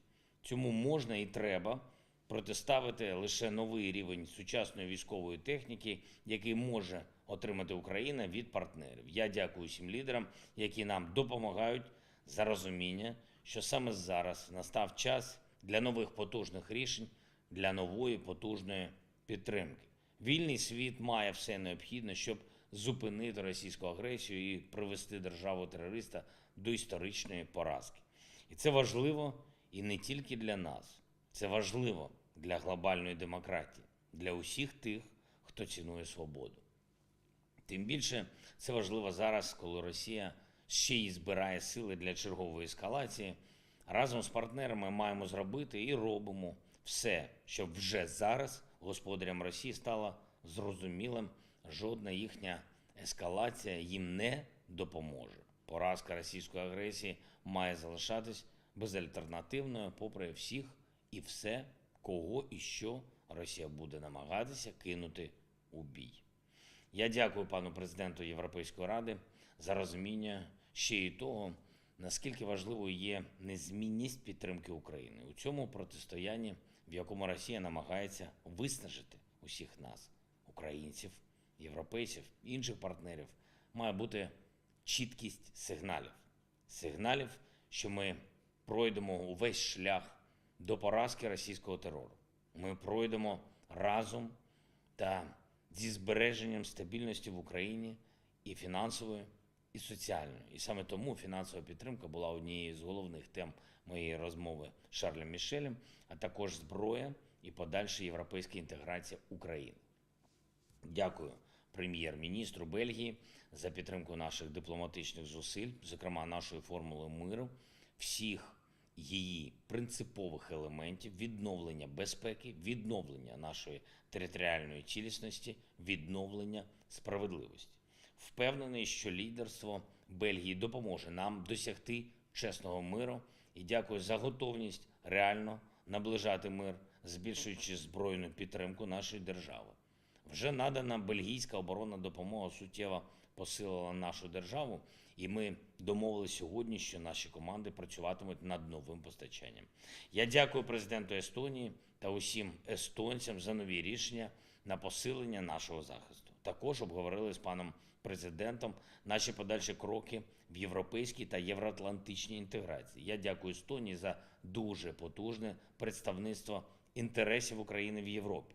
Навіть коли хтось сумнівається, Естонія знаходить аргументи, як підтримувати Україну і як посилювати санкційний тиск на Росію. Дякую новому прем'єр-міністру Ірландії за готовність продовжувати курс Ірландії на всебічну підтримку України, домовились про потужну енергетичну підтримку і подякував Ірландії за заморожування російських активів. Будемо працювати разом, щоб ці кошти пішли на відновлення України. Загалом, за час від мого візиту у Вашингтон я провів вже близько 30 переговорів з лідерами і представниками держав-партнерів, і буквально відчувається щодня, як рішучості світу подолати російську агресію стає все більше. Я дякую всім, хто допомагає нам захищати Україну і свободу. Дякую всім, хто воює за незалежність. Сьогодні хочу особливо відзначити бійців 46-ї окремої аеромобільної бригади за хоробрість і стійкість при захисті Солидару. Дякую вам, воїни. Дякую всім, хто працює на посилення України. І ще одне. На підставі матеріалів, які були підготовлені Службою безпеки України та Державною міграційною службою України, та відповідно до Конституції нашої держави, я ухвалив рішення про припинення громадянства 4 осіб: Деркача Андрія Леонідовича, Козака Тараса Романовича, Кузьміна Ріната Равлійовича і Медведчука Віктора Володимировича. Якщо народні обранці обирають службу не народу України, а вбивцям, які прийшли в Україну, то і наші дії будуть відповідними. І це не останні такі рішення. Служби працюють. Слава Україні! And with that, that is the end of the speech from President Volodymyr Zelenskyy, and that also wraps up our Day 322 news summary. We're about to be moving into the question segment and also answering all the polls that have been thrown up so far. But before we do, I gotta thank all of y'all so much once again for watching and enjoying this news. Of course, there are hundreds of channels out there that cover this news every single day, but for some reason, y'all picked this channel to watch, and we are highly honored that y'all would spend y'all's time here to get the news, and hopefully we've been able to impart important information that y'all were looking for onto y'all and provide a little bit of extra detail that you couldn't find yourselves. And so with that, thank you all so much once again for watching. I hope y'all stick around for the question segment because usually it's pretty fun. Of course, before we get into it, just in case if you are a new viewer here, because every once in a while someone says, hey, this isn't Ukraine war, the question segment, anything goes. You can bring up anything you want. You can throw it in the super chat, in the live chat, and we may address it. It may have nothing to do with the Ukraine war, but we are, of course, answering questions about Ukraine war in this segment, but it's kind of a free-for-all. So anyways, with that, let's get on into the polls and hear what we got. All right, so for our final question segment, we have 2 polls to address. One just went up, but there is the very first one, which has been up for quite some time, which had 700 votes on it. And the question is, Ukraine just arrested an Orthodox Church official who was found out to be apparently an undercover spy for Russia. Does Ukraine have an espionage issue? It looks like 72% said yes, but they are cracking down on it. 11% said unsure and undecided. 5% said no, but there are isolated spies, and 12% said no, both sides have an espionage issue. Now, on this one, I have to admit, I am unsure. Even though there is a person here that apparently was spying for Russia, I'm not really exactly sure how widespread this problem actually is. So, Enforcer, what say you?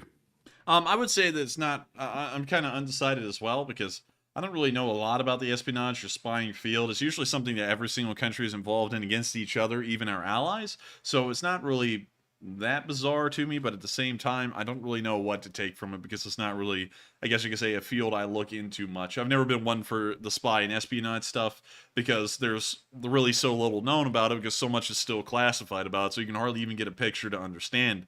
But with that, I hope that does address the poll the best we both can, and with that, we are on to the next one. And the next one, which has only been up for a minute, but it has a pretty good bit of votes on it. The question is, how would you assess the status of the war at this point? 47% said Ukraine is still winning, 50% said Ukraine is slowing down but winning, and 3% said Ukraine is losing. Now, I was thinking I might go with the middle option, but I've got to say, in the grand scheme of things, Soledar may be a loss in the future or the next few days or a week. But still, look at it in the larger picture. Ukraine is still winning because that is not going to change the war in Russia's favor. Once they take Soledar, then they have a massive issue because they've secured a small victory, but then they have to figure out how they're going to move forward from there, which they probably don't have a plan for.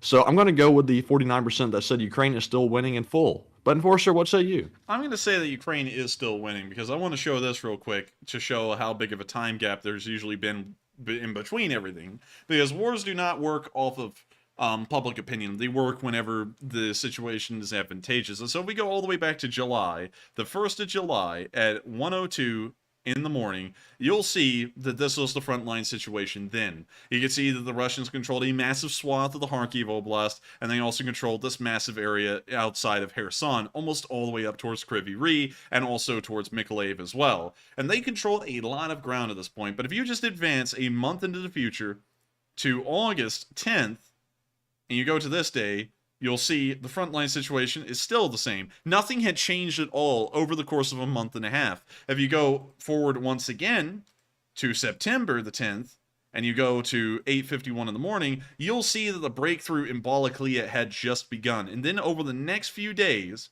all the way up to the 15th, we'll go right here, you can see that they retook that much ground over the course of 5 days. A massive amount of ground taken. Advance another month. We'll move from September to October the 15th, and we'll click on this day. Now you can see that the Ukrainians had taken back half of what had been found in Kherson, and had even taken back more of the Kharkiv Oblast, and then the Russians were relegated to a very small area up here. And so you can see that in between offensive activities, there are usually months pauses in between what's happening in one area and the next. And just to remind y'all, Kherson was only retaken just about in the middle of November. So let me go to November 9th and click here. Actually, it was taking a little bit later than that. Let me go to November 19th. And now we can see that the entire Kherson Oblast was liberated months after the Kharkiv offensive began. And this is something that a lot of people always forget, is that these offensive actions take time to organize, they take time to pull off, and they also have to have the right weather conditions, and everything has to be perfect for them to go underway. And and these offensives just can't happen weeks apart at a time. There's no way that the Ukrainians, even with their great supply lines, could supply that many forces so quickly and so far apart from each other that they could have multiple successful major offensives, one after the other, like we saw in Kharkiv and Kherson. And these were major. Even by modern military standards in a war like this, these were major victories for the Ukrainians. And so I believe that the Ukrainians are still winning. It's just that we're once again caught in another lull, like we were in between the Kharkiv and the Kherson offensives. So it looks like they're slowing down, but they're not. They're just building up for the next offensive, which will occur in one of two places. And so with that, I hope that addresses the poll fairly well, in my opinion, and gives some backup evidence to support that idea. And with that, we are on to, I believe, the next one, if we have one. So that was our last poll. So we are now moving on to our super chat questions. And first up, we have a $22 donation from Dupper Bob, who's been around for a very, very long time. And is here every single night. Yeah, Dupper Bob. He says, for the Bethesda Game Fund, why Microsoft games cost $70 each, I will never know. And I'll never know either. That's a good question. And thank you so much for the support. And I don't understand why it costs so much either. It doesn't make any freaking sense, because it is like $70 for a game that on the PC like would be like $30. Like, it doesn't make any sense to me. I think honestly they're just kind of ripping people off at that point, because they're trying to make their money back on those consoles, I think. Yeah, but still, it's like the consoles kind of make the money themselves, don't they? If I understand the business model with that correctly. I think the new Xbox is like selling the consoles themselves. I think Microsoft takes a loss on those, and then they make their money back on selling games.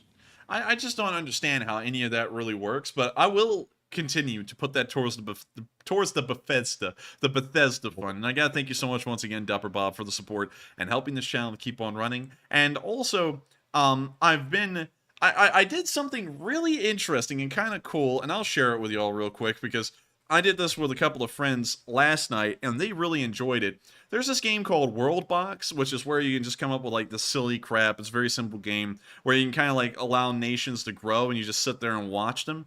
And I sat there and I started coming up with this whole entire fake history and story of this world and lore and culture of all these people and the constant fighting that was going on and people trying to unite the world. And both of them enjoyed it so much, Matthew, that I had been doing it for nearly 2 hours. And I said, I'm really tired now. I want to go to bed. They're like, oh, come on, man. Like, you know, someone hasn't taken over the whole world yet. Finish the story. And I was like, I can't do it. But they liked it so much. I was like, dang, Like, they really were interested in this. They got invested in it. They were like, the story was really interesting, really cool. Like, you're coming up with it on the fly, but it was still really interesting to hear. And I was like, I wonder if I made a second channel where I just did stuff like that for people to watch. You know, just came up with this whole entire story thing. It's like, I wonder if people would like that. You know, it's like, I'm kind of interested. Maybe so. Maybe so. I don't know. And I don't know if I'd be able to do it now because I don't have really any time to do anything beyond the stream. But still, it was pretty neat. And so with that, thank you so much once again for the support, Dupper Bob, and helping this channel to keep on running. It does help us out a great deal. And without your support, this channel wouldn't be possible. And so with that, we are on to the next one. And thank you so much once again. All right, and the next one goes to Psyops, who's our mod, who puts in a $20 donation and says, Enforcer is a tomato face, and Matt is a doorknob, and Texas stinks too, and muhaha. What does that mean? Oh, goodness. What does that mean? I don't know. Oh, man. I don't know. I don't know what that's supposed to mean, Psyops. Are you calling me out? Are you offending me?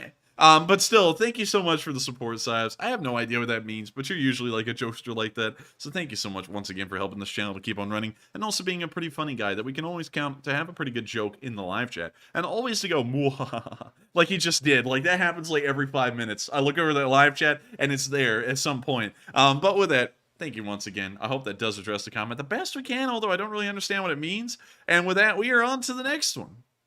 All right, and the next one is going to Psyops once again, who puts in another $20 donation. Now, let's see here on this one. I think this is the one that was somewhat a little out there. Let's see. This one's a little bit different. I got to say, I'm going to have to send this one to the Enforcer and see if he wants to read this one off, Psyops. I think Psyops is trying to see how far we're going to go here. And so I sent it over to the Enforcer for him to look at. And so we now have it on my Discord for review. Bum, bum, bum, bum, bum, bum. Ooh, yikes. But I don't know. I mean, it's a good Psyops joke. is always pushing the envelope on every super chat. Psyops is always pushing it just a little bit. And I would read it off, Psyops, but I hope you understand.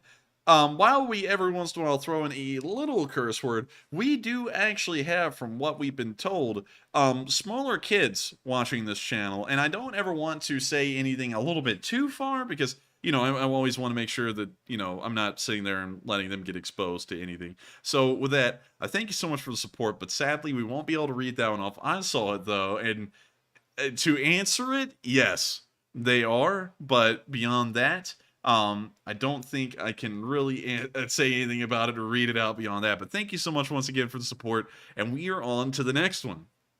And the next one goes to Cindy Mitchell, who puts in a $17 donation, by the way, and says, please take a question from the chat. And thank you so much for the support, Cindy. And we will take a question from the chat. And also, thank you for being here for quite a while and helping this channel to keep on running. And long, I was about to say also, why say that? Long live the Lee Spring Army. And so with that, let's get the live chat. And the live chat question goes to Honeybuns38, who says, is it plausible for Ukraine to collapse the salt mine network?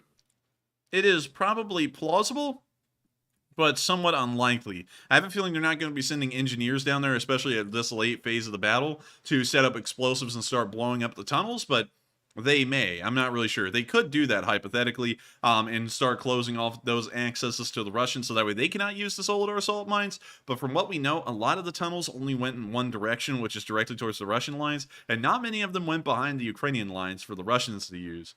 And so with that, I thank you so much once again for allowing us to answer a live chat. And I hope we answer that the best we could with the knowledge we have about the salt mines.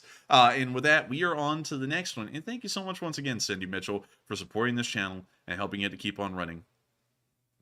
Indeed. And up next, we have a $10 super chat from Raphael Schneeves, who says, my grandfather served under Rommel in World War II. When serving under Rommel, Rommel went to a party, and because of that, the Germans weren't allowed to retreat. Most died, and my grandfather was captured by U.S. Oh, that's interesting. Did they send that in dollars? I think they sent it in dollars, yes. So allow me to guess, and hopefully I'm not wrong. Your father was captured. He got shipped over here to the United States to a prisoner of war camp somewhere, and then he decided he liked it so much that he just stayed here. and we allowed him to. I have a feeling that's probably the story as to why you sent that in dollars and why you're probably here in the United States. But that is a really interesting story to hear. And that is also somewhat true. Also, interestingly enough, right when the Germans and the Italians started to lose in North Africa, Rommel came down with a cold and had to fly back to Germany and never returned. So he never got defeated along with the soldiers there, and then they ended up just putting him on the Atlantic Wall in France. But still, a really interesting story to hear, and really cool to think that great-grandfather, it was great-grandfather, right? Let's see here. I think it was grandfather. Yeah, grandfather. Interesting. That is really interesting to hear that your grandfather was actually in the Africa Corps. And so with that, thank you so much once again for the support. I hope that does address the comment fairly well. And with that, we are on to the next one. And the next one goes to Avari Mandubratis, who is another channel legend who puts in a $20 donation and says, please find the MIL 3010 video from a month ago showing M1A2 Abrams being loaded on a ship bound for Poland for an exercise. Please also do an Orange Man voice saying it was his idea, then someone else contradicts him. All right, so let's see. YouTube. And what was the name of that thing? The MIL 130 something? It was the MIL 3010. MIL 3010?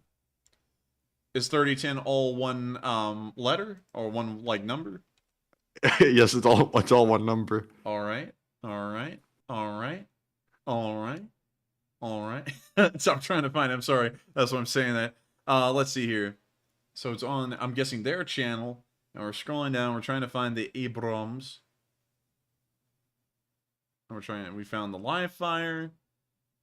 Does he give the video title? Because they have a lot of videos. He says, find the MIL 3010 video showing the M1A2 Abrams being loaded on a ship bound for Poland for an exercise. Let's see. That is a good question. I don't really watch this channel. This is the first time I've ever heard of him. And there is a lot of videos of Abrams everywhere. There's a video of an Abrams in Latvia. There's a video of an Abrams in Germany. And then right after that, a week later, there's Abrams and Leopard 2s together in Germany. And then there's another video of Abrams that are also in Germany. And then there's some in Poland, mostly Strikers.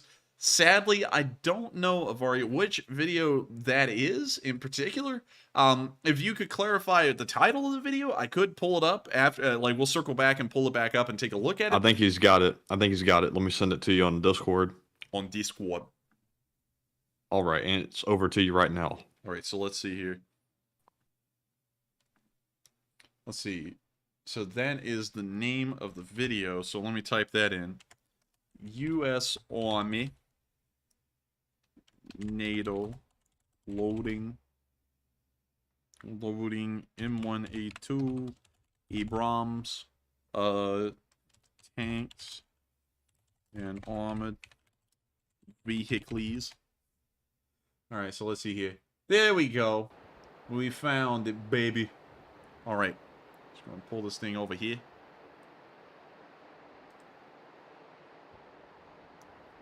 That's a lot of Bradleys. Holy moly, that's a lot of Bradleys.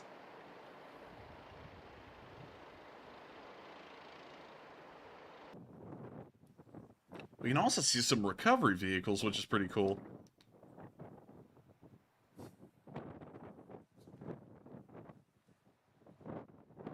You know, that looks like a Hyundai factory yard when they get done assembling them. They're just out there waiting to get loaded on a train.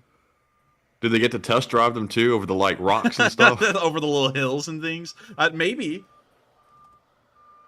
All of the barrels of the 25 millimeters have been removed for transport. They can't remove the tow launcher, however. The tow launcher just stays on. That's a lot of Bradleys.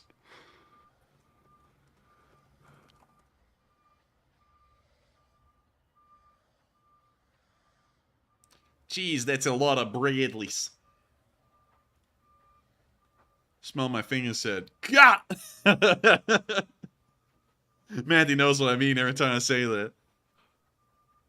I think. I got that drink in my cup. And there's all the recovery vehicles, and we can see some paladins back there behind the recovery vehicles and also the command vehicle.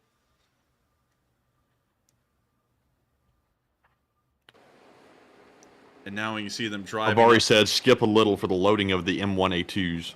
I think we're just at that point. I think we just got, yeah, we're watching it right now.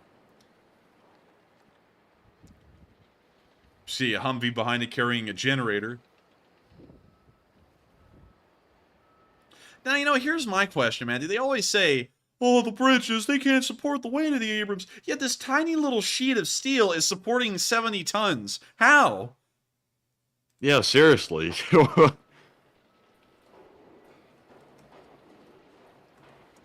You know, it must feel fun to drive those Abrams like that. How don't they just let anybody drive them, or they have to be qualified? I think they have to be qualified. I don't think they're just going to let some guy who was driving a Subaru to work just hop in one of these things and start scooting around in them. Like, I feel like that requires some training. You know, because, hell, you got to be forklift certified. Like, I feel like you have to be tank certified at least.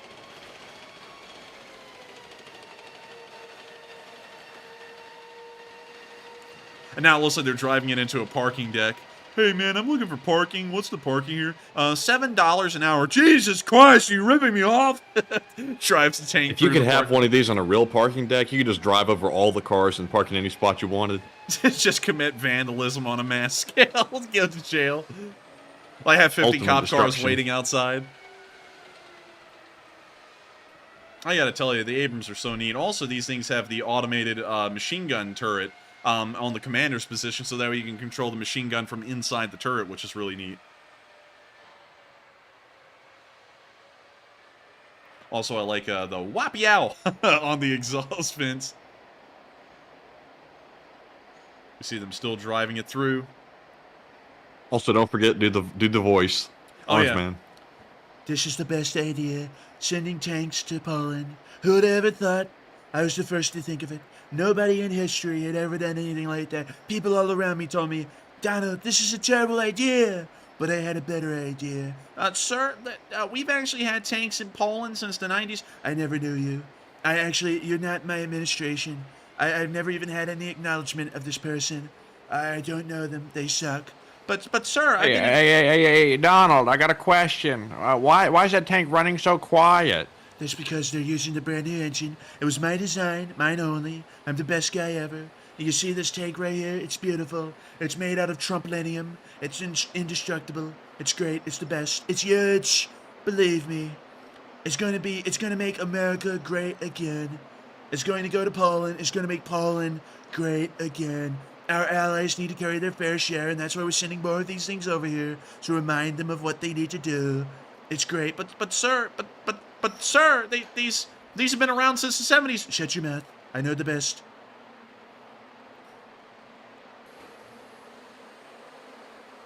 We're now gonna drive this thing. I'm actually driving this tank. The driving's immaculate. When you see this guy giving the old testicular torsion signal over here. What is the signal? Look at this, Matthew. What is that signal? What is that hand? Screwing in the light bulb. Fondle the controls.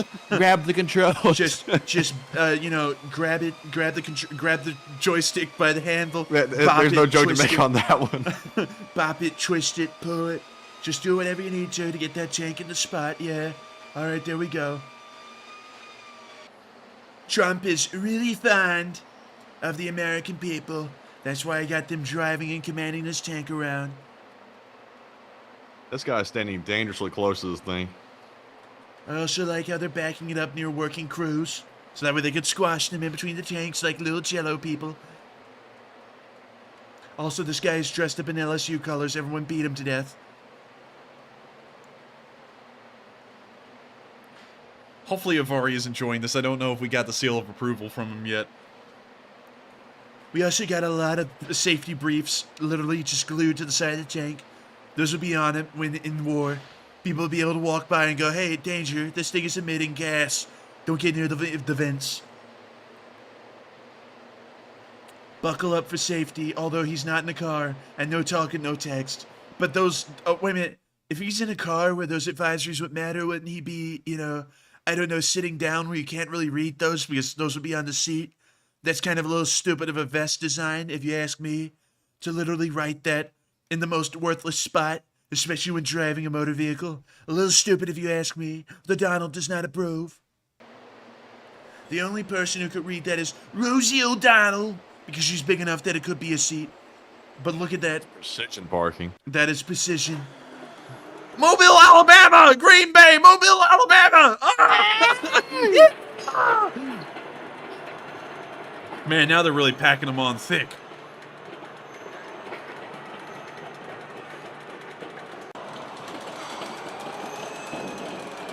Is this in Mobile? That's the bridge in Mobile. Hey, this might be Mobile, actually. This might be Mobile. There's no way. There's no way. Let's go down to the description. Let's see if they list where this is. They don't. It's Mobile, I swear. Let me go look at the bridge. That's Mobile, Alabama. All right. So that bridge is like right here, right? Nope. Where is that bridge? Somewhere in this town. Wait a minute, right here. The Cochrane, Africa Town Bridge. I think that's it. Nope. Nope, that's... Wait a minute. I think that is the same bridge. It's just... It looks a lot like it, man. I mean, like... It's at the dock and everything. Let's look at the dock. Let's see if there's anything similar about it. Man, I mean, like, it's a close call. I feel like it is. Right here, maybe. Maybe that's where the barge was. It was somewhere right here. They loaded it up. Man, I don't know. Nah, not there. Oh no, but I feel like it's down in Mobile somewhere. But that. Oh, I've already said. Surprised it is Mobile, Alabama. I didn't want to leak that to you. Oh my gosh, that's really cool. I didn't know we had this many armored vehicles in Mobile. I would have driven down there. I would have drove down there. Clack, clack, clack, clack, clack, clack. Train 3, boat 2. This one might be a lemon.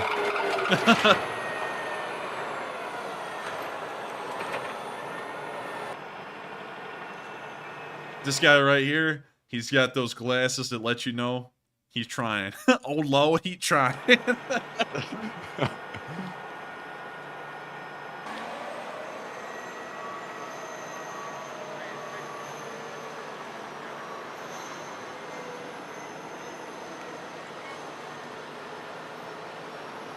Also, the reason why it sounds electric, Bilbo, is because jet turbines, for some reason, inside of armored vehicles always sound like either an electric motor or a really big turbofan jet engine on a passenger airliner. There's no in between. It's really weird. Let's skip forward a little bit. All them Humvees. Man, the equipment here is literally endless. And then more M113s. Some of these Humvees, I have to admit, look like they've been well used. I was about to say the same thing. And Those considering look clean though, well washed. Considering that we're sending M113s on this ship, I'm assuming it is going to Ukraine. All this stuff will eventually make it into Ukraine at some point. And there go the Paladins.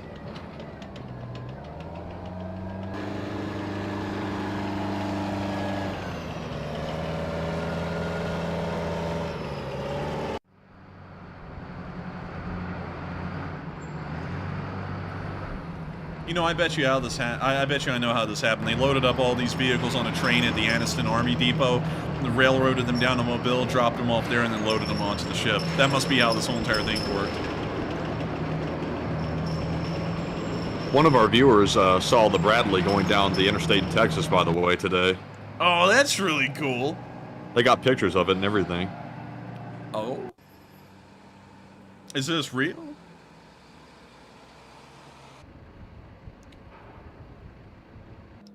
Now they're getting the Bradleys ready to move. Oh man, dude, that guy looked like he had regret in his face, man. Look at this guy.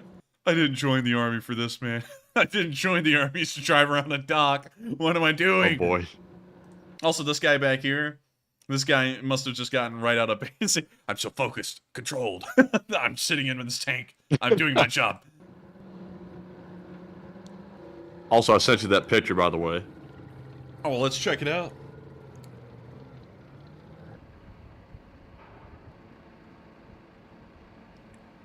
Oh, it's in the NATO tricolor and everything. Let's show it to everyone here. Endurance. Anyways, I hope that does pleases you, Avari, with the little Trump voice I did there, and also, oh, Orange Man, whatever you want to call him, and also showing that video. And hopefully that did appease you. Now let's look at this picture. Look at that. The NATO tricolor, SAR camo, and everything. That is so cool. That really blows me away.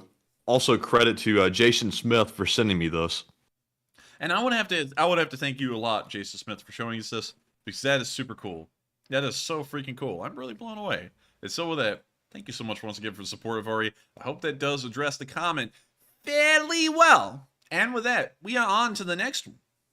And also, another picture I sent you right above that one was sent to me by PsyOps, and it was created by Dot Miles, the graphic designer on the stream, and which I thought was like it's insanely hilarious and pretty artistic. So you gotta take a look at that one too on the stream. Yeah, I just saw it. Hang on, let me show this. I didn't see that before. Let me show this real quick. So we scroll Great, up. I love it. So this is the comic strip. There wasn't really a lot of facial movement here. And also, by the way, I guess I'll have to take a new picture because my hair naturally isn't as long as it was in the Christmas address. It actually had grown out for like 2 months then. So like that kind of irked me. Like when I first saw this, I was like, oh man, my hair is so freaking long. But rather than that, this is a very accurate drawing, like of everything. Very accurate. So I don't know what the rabbit suit. Oh wait a minute, the rabbit suit I guess just goes with the rabbit hole. Yeah, but still, that is pretty funny. I gotta say, like that's actually pretty good. The drawings are really good too. I mean, this looks a lot like Ferris Bueller on well, Matthew, whatever his name is, on Ferris Bueller's Day Off or whatever. But that's a pretty good comic. I like that. That is pretty solid. I love it. It's just it had me cracking up over here while you were talking. I mean, that's not bad. Not bad at all. And so with that, thank you so much once again for sharing that with us, Ives. And who actually drew that again? Here's my question. It's Miles, Dot Miles. You see down there in the right corner. But also, what am I holding, by the way? Like a paddle that says no rabbit holes on it? What is that? Like, I guess you just walloped me in the back of the head and I went flying down a rabbit hole or something. But, I mean, like, that's pretty interesting. I mean, that whole entire thing was pretty good. And a lot of people really do like it. But who drew that again?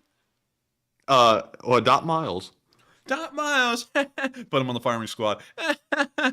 Oh man, I'm just kidding. I'm just kidding. That was actually really, really good. I was really impressed with that. And if you made more, I would get a huge kick out of seeing what else y'all come up with, PsyOps and also Dot Miles, because that was great.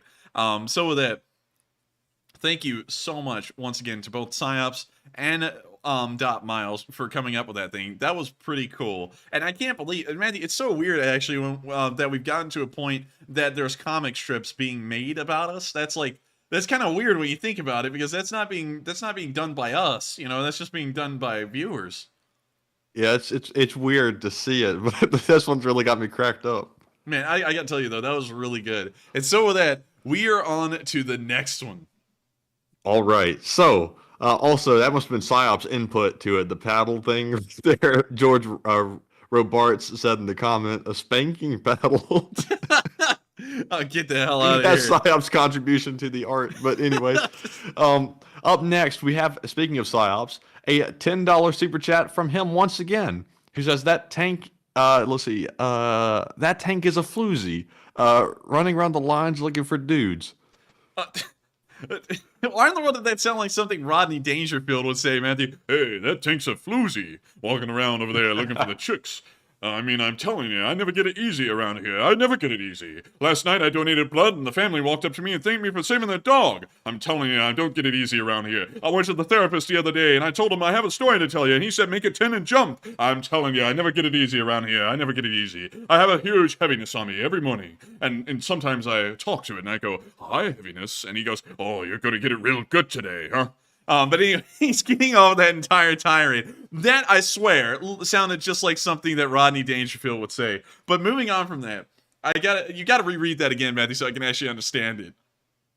That tank is a floozy, running around lines looking for dudes. I don't know what to take that as, but I don't know what that actually means. But I do thank you so much for the support and helping this channel to keep on running. And I guess, hey, we got a floozy over here. I get no respect around here. I get no respect. I came home the other day and my wife said, hey, I've got a wonderful bath for you. And I put a bath bomb in the tub and it was a toaster. But anyways, we're on to the next one. And thank you once again for the support and allowing me to whip out a Rodney Dangerfield. I don't know I don't know if that was a good one, though. Like, let me know if y'all like that one. So with that, we're on to the next one. All right, and we have another super chat from Psyops. It's another $10 donation. He says, let's see, let me read this one real quick. Let's see, join the Russian military. Join the Russian military. You get to play in the mud, be abused, starve, and hated worldwide. Alternatively, you could stay home in your hovel, be abused, starved, and hated worldwide. Raffle. I mean, ROFL. Raffle. But anyways, let me go and rephrase that real quick, so that way it actually goes under the Russian state standards, so I don't end up getting put on the hit list over there. Let's see, fun in the sun, dieting programs, having the adoration of the entire world's eyes upon you at all times. Those are the ways that the Russian soldier gets treated. And if he wants to stay home, he can be drunk and a loser like everyone else in Russia, which is actually the way the Russian government says it. So with that, thank you so much once again for support. And I guess that when you really put it that way, that is a pretty tough option for them. They just are kind of screwed over no matter what, even if they go home and live there. And I guess you could say at the end of the day, Matthew, if anyone's getting no respect around here, it's the Russians. I wonder if Vladimir Putin, if he gets like pretty much kicked out of the country, in a coup. I wonder if he's going to be somewhere like Switzerland in a comedy club going, I get no respect around here, huh? Like sitting there going through a comedy spiel. I had cancer and everyone said, I hope you die. It was terrible. Oh. I get no respect around here. But anyways, with that, we are on to the next one. And thank you so much once again for the support and allowing us to talk about all the fun benefits you get with the Russian army. And as being a Russian in general. And with that, we are on to the next one. And thank you once again for the support. And up next, we have a $10 super chat from Classified Veteran, who says, one of the dilemmas with the Patriot missile system is the training for a 14E is 20 weeks or 5 months. However, they learn to use the SAMs in 2 months, as opposed to the typical 6 months.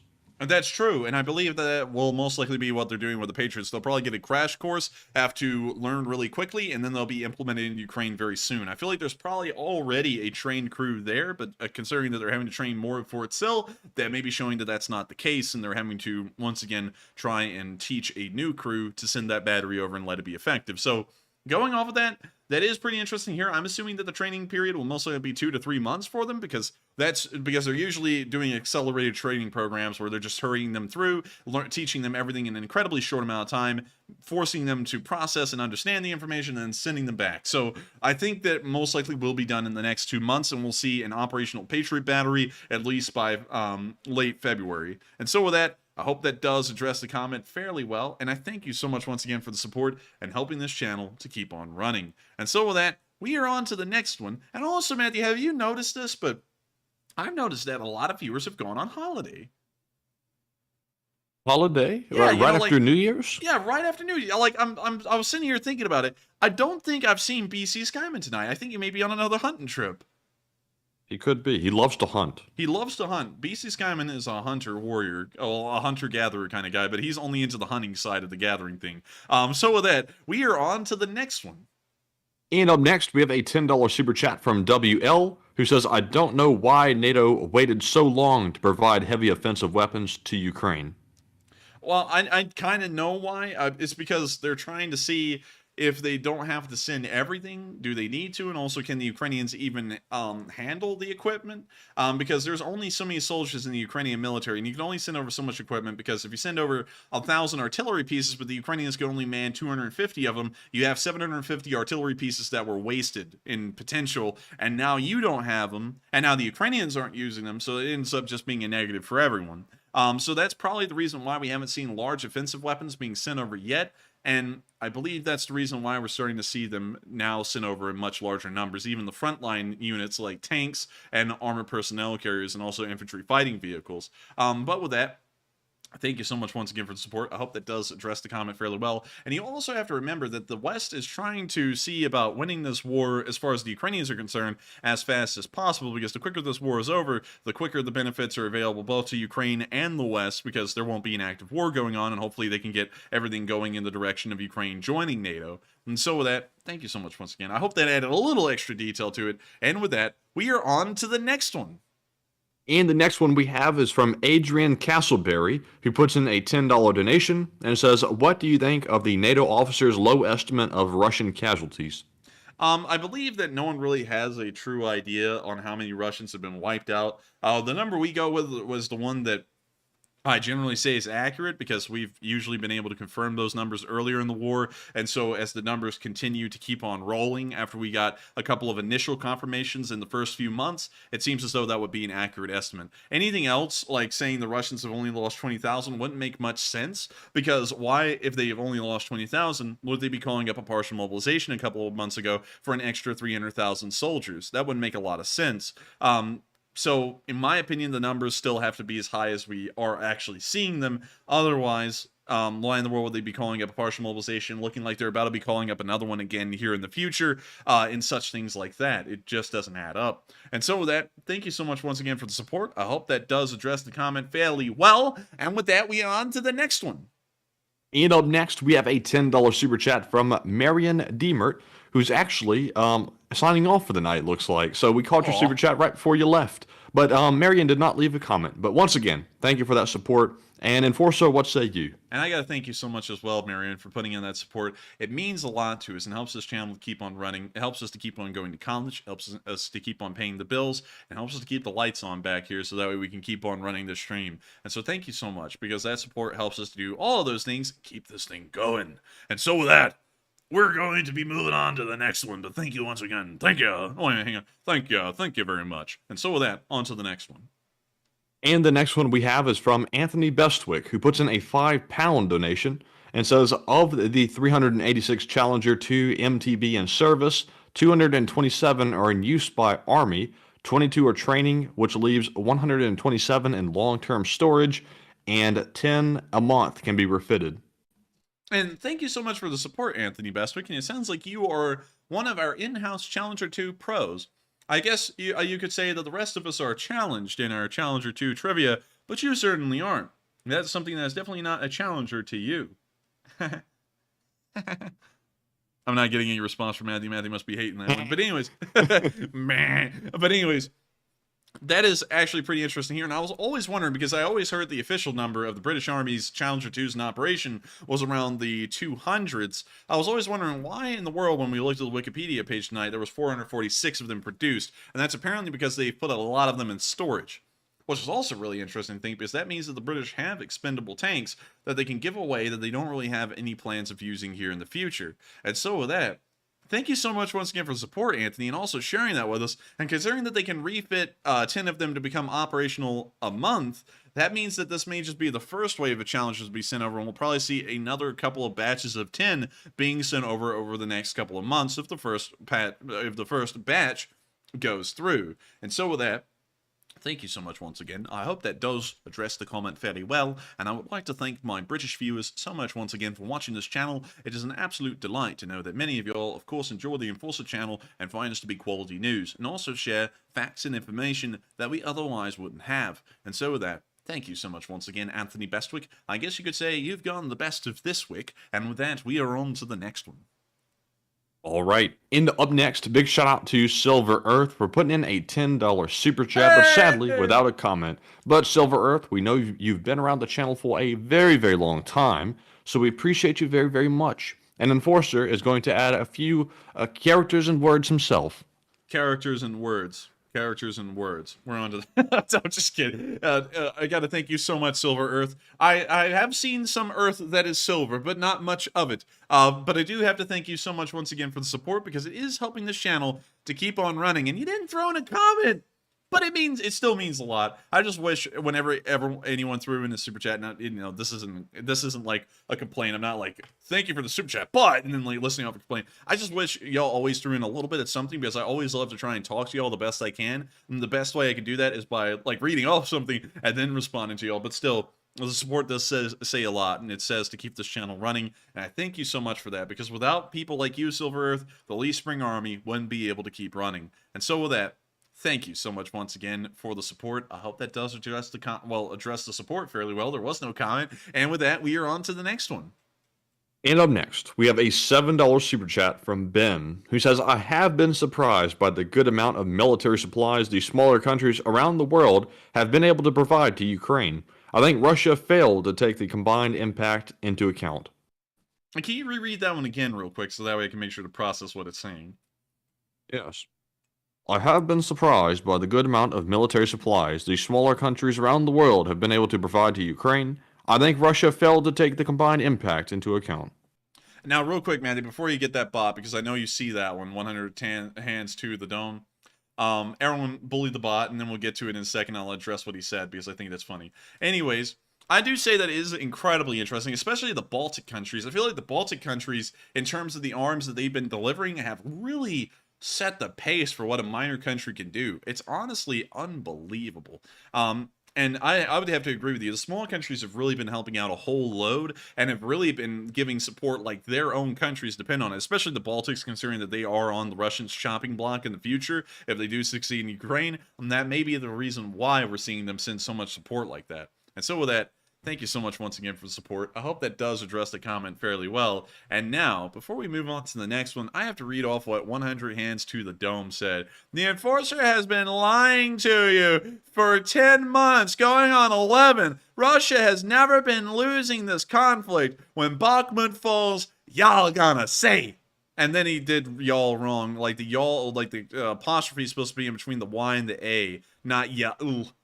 Like, what the hell does that mean? Like, it's supposed to be you all. It's the abbreviation of you all. You put yal. So you're sitting there going yal. But anyways, what? You know why they got their username? Why? Because their live chat's about to give them 100 hands to the dome. Yeah, they're about to catch those hands from the live chat. They about to catch them hands. They about to. Ready the live chat when I pointed that guy out, they went, "Oh shit, a rat!" They're gonna beat the hell out of this guy, but. Real quick, we're not going to ban him. We're going to let him get bullied out because I'm sure he'll get bullied out and then he'll come back and he'll say I'm a bot or he'll apologize or he'll double down or something, which ought to be fun and entertaining for the whole family. So beat the guy to death. Anyways, you know, what's funny to me is that he's in there for 11 months. He's been lying to y'all. It's very ironic to hear that because weren't they supposed to win in a week? How in the world are they winning the whole time they were supposed to have won in a week? They're losing for 11 months.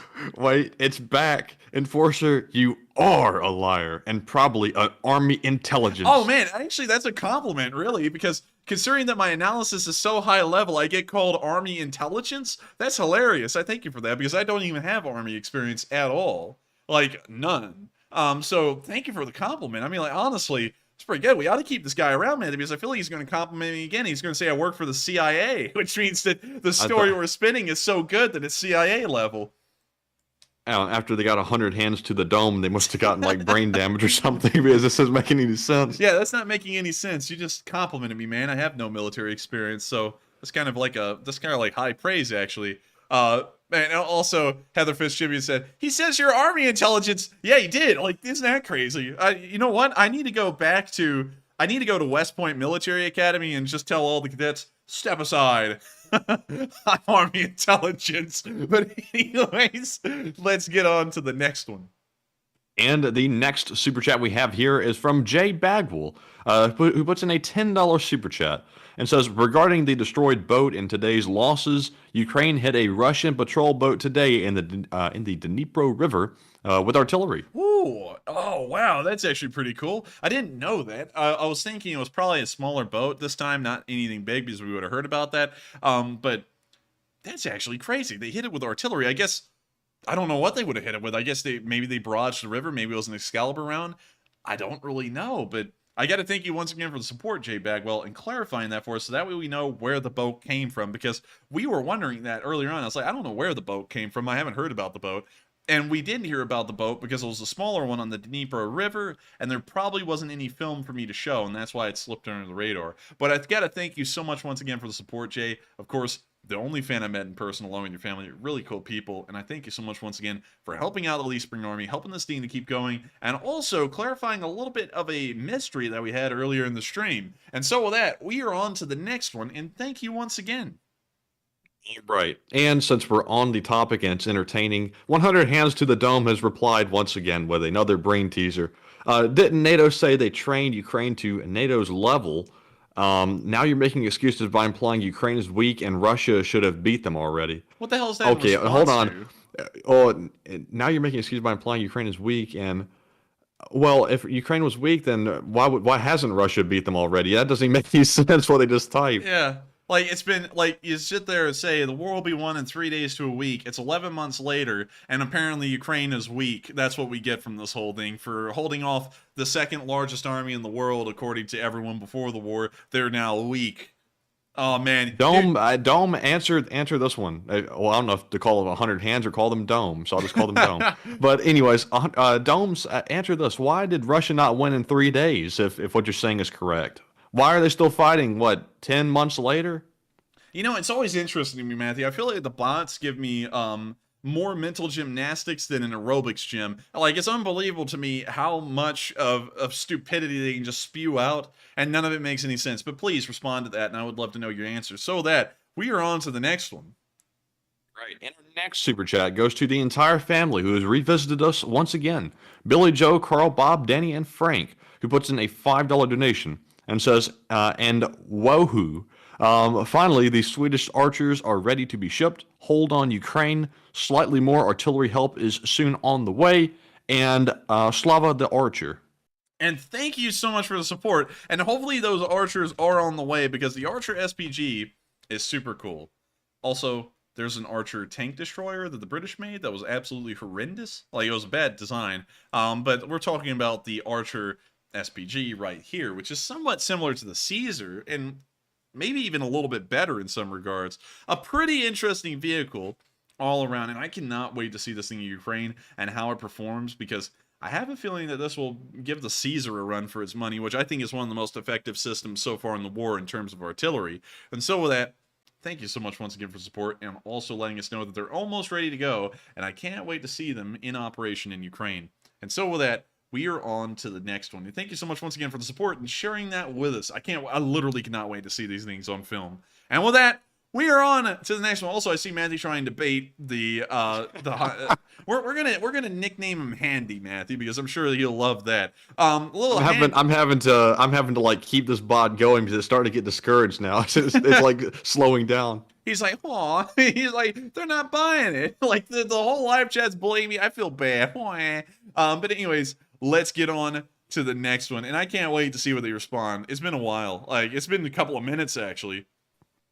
Indeed. And up next, we have a $10 super chat from Wubba, who says, Enforcer went to aerobics classes, ? No. No, I never did. Why do you think it looks so out of shape? I've never gone to a gym in my life.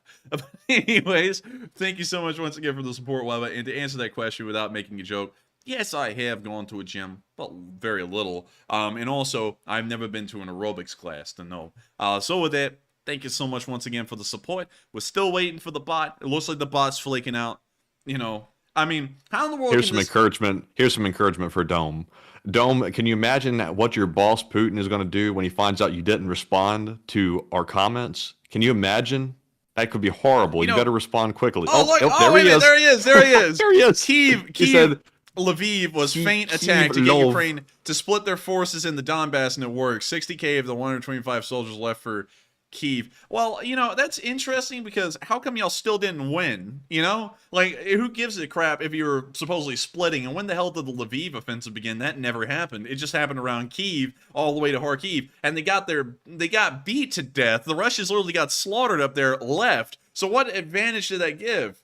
Please respond to that one quickly, please, because I know that you're sitting over there right now, and you're like, oh man, like, well, I'm not really getting anywhere right now. This is kind of bad, and then also everyone's bullying me. I don't really feel that good. And, you know, I'm just interested. I'm really interested, Matthew, about this one. This guy keeps on throwing in stupid stuff that doesn't make any sense. Splitting a force implies that there's a stronger force down south that would be able to win the war. They didn't. It's 11 months later, and they didn't. So answer the question, Mr. Senator. Answer the question. And so with that, we're on to the next one. guarantee this bot has got like a Google Doc open right now with like written questions and answers that they're just like copying and pasting into the live chat because they don't make sense. Let me pull up the meme, Siegel, meme comedy club. Siegel, wait a minute, get better material, meme. Ah, here we go, I found it. This is this guy right now, Matthew. Boo, get better material. And he looks down the cards and he's got nothing good. It's just more crap. Oh, wait, Nightbot got one of them. Oh, he put all caps in. The Nightbot doesn't tolerate that. But I'm not going to read this one off because it's just so disgusting. But let's see here. No, let me read it. I got to read this one, Matthew. I got to add the right fluctuation in voices and everything. Your America will die soon. You know we are going to fight in for, so you know it, champ. We gonna go bang. We gonna go bang. What the hell does that mean? Is that a threat? Well, I think that is a threat. We need to call FBA immediately. Also, second thing, because I know that this, to be honest with you, this little idiot, it's probably inside of you. Wait a minute, you're American. No, he can't be in America with that kind of spelling unless if he's from Mississippi. I'll say he's from Mississippi, if anything. And now the Mississippians are gonna be like, "Hey, don't crap on my state." I'm just kidding, y'all. It's a joke, all right. But anyways, I gotta say, we gonna go bang. And then you're gonna call me a chump. I'm weak at the knees now. You called me a chump. That's the best insult you got. He means Russia is gonna go bang, like explode. Like that's what's gonna happen. The warp core is gonna explode. But I don't honestly still understand. Like, you're gonna go to war with us. Why should we be afraid? The Ukrainians are curb stomping you right now. Why should we be afraid? And they hardly even have any of our equipment. Imagine an entire military made up of nothing but that equipment that's currently killing Russians by the hundreds a day, and then also incredibly well-trained soldiers that have been trained that way ever since the beginning of the 20th century. Let me know how y'all are going to win against that, and I'll be very appreciative to know, because you seem like someone who is incredibly smart and full of knowledge, and I would love to learn something from you by the end of the night. I have a feeling it'll be very little, but I hope that you curb my expectations. James McDaniel, he's responding to someone in the live chat. He doesn't know how to at people. James McDaniel, show some footage of the 710 dead. It's all words. Well, actually, we showed a little bit of it today. We showed like at least 30 people get absolutely greased in one area around Bakhmut. So I'm not really doubting it at all. Anyways, we're on to the next one. All right. And our next super chat is from Michael Cabrera, who puts in a $10 donation and says, "Hey guys, I've been listening to you at 10 p.m. PST when I get home from work. I watch the replay in the morning, and my regards to Mike Tyson." And thank you so much once again for the support. Mike Tyson appreciates that you called me out. I don't get on this channel a lot anymore because people don't like me. They don't like me at all. They call me terrible. Last time I came out, someone said I was on the short bus. You don't understand what kind of pain that is for me. You don't understand, but I gotta thank you so much once again, because I gotta override the enforcer here for a minute. If it wasn't for people like you who watch these streams and supported this channel, Mike Tyson wouldn't have any income. And that's pretty tough. I'm not a boxer anymore. And so the enforcer keeps me alive. He's my sugar daddy. But with that, thank you so much once again for helping this channel keep on running, because it means a lot to me. It means a lot to me too. Buy the NFTs, $99.99. And also it means a lot to me because the top 1% of this country owns half of this country's wealth. And while I own 2 summer homes, I still consider myself something of a... I can't even. Anyways, thank you so much once again for the support. I hope that does address the comment fairly well. And we're on to the next one. Oh, Dome is back. Dome says the Ukrainians could not defeat the LPR DPR militias for 8 years. Now you want people to believe Ukraine can beat the Russian military. Well, they are. Dome, once again, why haven't they won? Why haven't Russia won yet? Yeah. And also, why didn't the LPR and DPR win their areas? Why are they still fighting if they were so good? You know, I notice he keeps on not answering our question and just trying to throw up another point. Can you just answer the question? Are you too stupid to actually come up with a logical response? Could you just answer one question for me?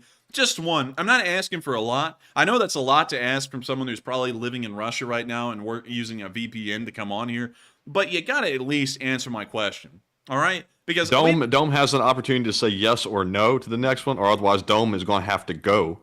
We're about to give him 100 hands to the Dome.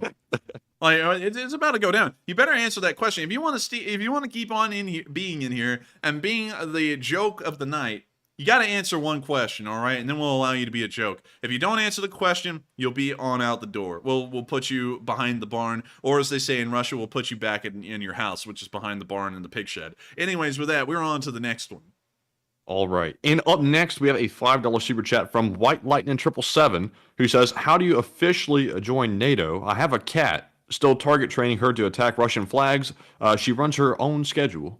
And thank you so much for the support. And also, White Lightning 777. I had to, for some reason, the lightning part, I was like, White 777? I was like, no, that doesn't work. It's White Lightning 777.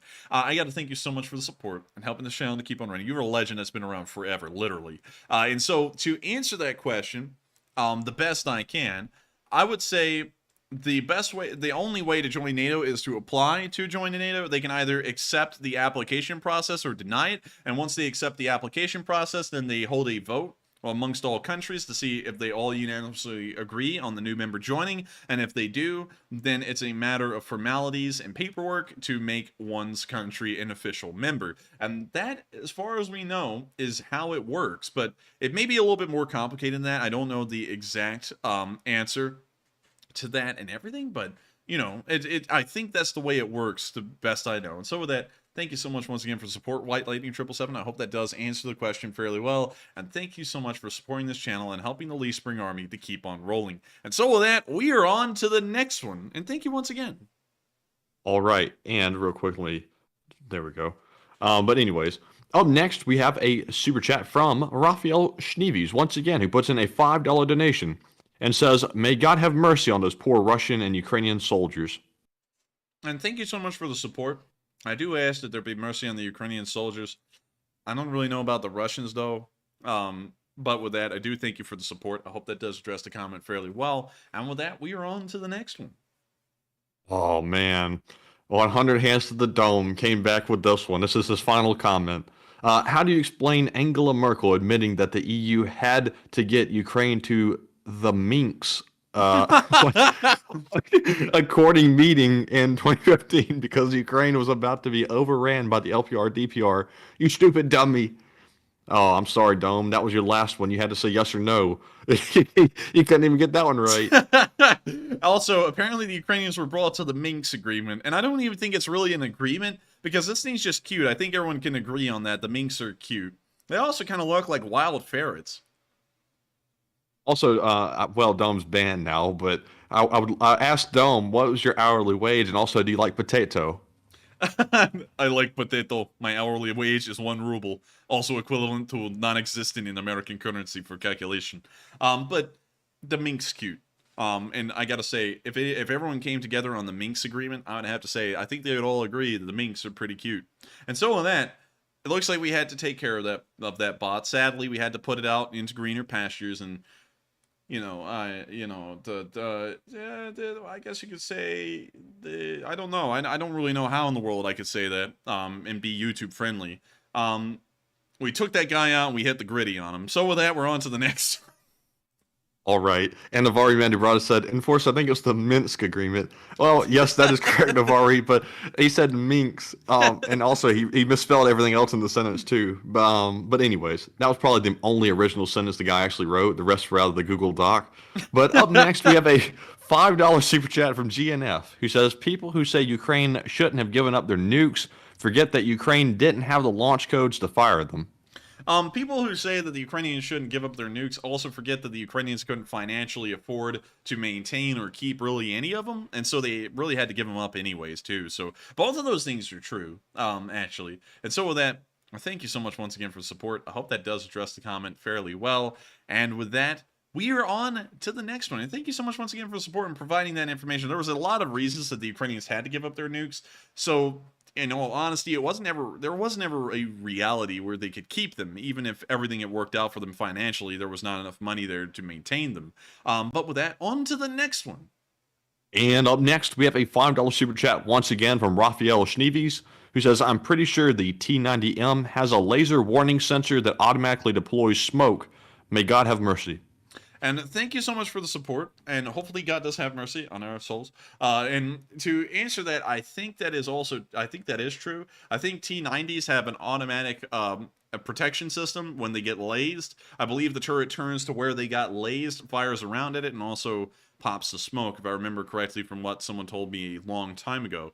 But with that, thank you so much for the support and sharing that with us. And it may actually have been something that the Russians couldn't push a button on. The tank just did automatically for them. And it's the first time we've ever seen it ever happen on the front line. And so with that, we are on to the next one. And thank you once again for the support. And up next, we have a $5 super chat from Nafo Fafo, who says, Russia loses every conflict they was in. That sounds like something that we would say from Alabama. Russia loses every conflict they was in. Weapons from the 60s, logistics from the 40s, tactics from the 20s. And I gotta tell you, they losing every battle they's in. I tell you that they ain't fighting the fight they supposed to be fighting. I tell you that, dagnabbit. I sit there and look back through all the history, and I go, dagnabbit, they're not winning nothing. I just shoot. I literally pulled that guy Matthew from Hank Hill right there. You know, the guy who sit there. I tell you what, man, and I'm gonna just shoot. You know. But anyways, getting back to this here their story about the Russians never winning nothing. Oh, let me spin my spit bottle real quick. I gotta tell y'all something. They ain't won nothing. Since they were formed in 1991, ain't squat been won. I tell you something. You look at Georgia right there. They didn't win in there. They hardly won in there. I tell you that. They didn't win first Chechen battle. The Chechens themselves, they won that. With them Allahu Akbar stuff. You know what I mean? And then the second one, they took them 9 years to win. I'm telling you that ain't good. I tell you what. And then after that, they went to Afghanistan back in 1979, and whoop, buddy, they got themselves beat. They got themselves beat by a couple of raggedy boys up there in the mountains with some stingers, and woo, that was it. It was over for them. I tell you that. Yes, sir. And I got to tell you something about everything else. I'm just lucky that the country's even holding part. I tell you that. Yes, sir. They even lost the Cold War. You know, they could have won all the battles in between, you know, like Vietnam and Korea, but they didn't win the final one. You know what I mean? That's why their country fell apart, and they're now called Russia. And so with that, I thank you so much once again for the support. You know what I mean? It helps us keep this channel running. And without support from all of you good old boys, I just don't know if we'd be able to do it. And so with that, we're on to the next one. But thank you once again for keeping us Southern boys on the air, so that way people, our haters, can sit here and call us the Alabama boys. I guess I might as well just go ahead and get on into this and find my first cousin. And so with that, we're on to the next one. And thank you once again. I tell you what. Yes, sir. Gosh darn. We're on to the next one. $5 super chat from Margaret Hemsley, who says, keep doing what you're doing, both of you. I have no QS, so pick one from the chat. I got to tell you what there, Margaret Hemsley. I got to thank you so much once again for the support. I got to tell you, you keep the channel running, and I will keep doing what I'm doing. I'll just keep on doing this voice until people absolutely hate it in the live chat and want us to do another one. Yes, sir. And so with that, we're going to get yourself on over there to that live chat. But I got to thank you so much once again, Margaret Hemsley, for helping this name to keep on running. You're doing a good job. It's what you're doing. And with that, let's get on into the live chat now. You hear me? You heard me. No, that's in Louisiana. But anyways, the live chat question goes to WNNR 1957, who says, can you provide an update on protests in Russian cities? Have they died down? I got to tell you something. Them good old boys, they be up there. They be drinking the shine and stuff. They ain't happy with what's going on up there in the, St. Petersburg, Moscow, Yekaterinburg, all them little places. But I got to tell you, while the good old boys were doing a good little fight, they just couldn't last for long. I tell you what, the police came around. They started cracking open them heads, and the law was vicious. They were real vicious. They were bringing out the tear gas and the batons, and they were clubbing them on top of the noggins. I'll tell you, they put a lot of them in jail. I'll tell you that. And I don't think there's any of them left really to protest much. And the rest of them that don't like what's going on, they've been quiet. They've been real quiet because they don't want the law coming down on them. The law's scary in Russia. I tell you that. They're even scarier here than here in America. And I tell you something, Matthew. You know, the federal government around here, the government, they be sitting there screwing people over. You heard me. They're making sure that they ain't paying any taxes. They hire more IRS people. I tell you what. Scary as hell. I tell you what, I don't trust the federal government. But anyways, with that, thank you so much once again for sponsoring the live chat, and I hope we answered it fairly well, and I hope the answer was legible through that accent. So with that, we are on to the next. Miss 77 came back and said, "What is happening?" Like he's like, "Where's the voice coming from?" But anyways, we're on to the. I'm sorry, everyone. I'm sure that was really confusing. But with that, we are on to the next one. You remember in that Ross Kemp like video we were watching from Louisiana about the gangs and stuff? That one guy was like, "Yar" on everything, and then he robbed the guy at the end of the interview. Yeah, he had that one guy in the background. He would literally sit there talking, saying, "We used to go through that nasty water," and there's like some guy in the background going, "Yar," like every other sentence ending, like he was the hype man in the background. Oh man, that's what I was thinking about just then. Yeah, you know, like when you said that originally, I was thinking about the Cajun people who live in like the bayou, you know, who have like you know, there's a lot of people who think every American accent is understandable from around the world. Y'all haven't met the bayou Cajun people, because the bayou Cajun folks are completely ununderstandable, even to people in the South. Like we don't know what they're saying. I think they're kind of in their own world down there. But anyways, I'm sure we're about to have a Cajun in the live chat. So now you better get on down there, get there. I thought, you know, I can speak perfect English. But anyways, I'm just kidding. I'm just kidding. Don't. It's a prank, bro. It's a prank. Anyway, that we're on to the next one. And the next one we have is from Sean White, who puts in a $5 donation. You heard me. That other channel M plugged you guys tonight. You heard me. Hey! Apparently your channel alone raised enough for Ukraine than Russia raised for its forces. You heard me. He did the math on the stream. You heard me. Really? Yeah, that's what they say. Really? That's actually pretty interesting. And also, the M, the big M, and I'm sure a lot of y'all are cross viewers. A lot of y'all watch his channel and mine. We actually buried the beef. You know, if y'all haven't been caught up to date on this, we buried the beef a while ago because we actually found out that his channel and mine were being pitted against each other by bots that were apparently smart enough to take a small misunderstanding and just continue to amplify it to the point that we both thought that each other was saying stuff about the other on stream that was so heinous that we were like almost going to blows with each other. But luckily we got that whole thing sorted out. And also, that's pretty interesting here. We as a channel, the Lee Spring Army, has raised more, according to his math, in funds than the entire Russian Federation has in support of their own army. That is wild, actually. I can't believe that. That is wild. That's insane. That is insane. That is crazy. Crazy. But and also Paddington said, Don, it's like me is like the same as Don in like Chechen language. It's the same thing. Or you know what I mean to New Yorkers, you know, they end everything. I tell you what, I was walking across the street and they said, "Hey, I'm walking here." I said, "I'm walking here too," you know what I mean? I'm telling you, the city's running down the tubes, you know what I mean? You know, like they're always saying, you know what I mean? That's like the exact same thing. And then here in the South, you got like a million of them in the South. You know, you got you getting it, you hear me like that, you know, you hear me. You understand me, boy. You understand. You see is a really good one. That's one that old people use a lot because you'd be listening to your grandmother talking, so she'd be sitting there, "Ooh, back in the day we didn't have a washcloth, you see? We had to go down the river, we had to wash the things in the river, you see?" You know, like, it's always like that. But anyways, we are on to the next one. Also Paddington. And with that, on to the next one, finally. All right, so our next one goes to White Lightning 777, who puts in a $5 donation and says, "How soon will the Bradley get its song, just like the Bayraktar and HIMARS did?" I don't know when.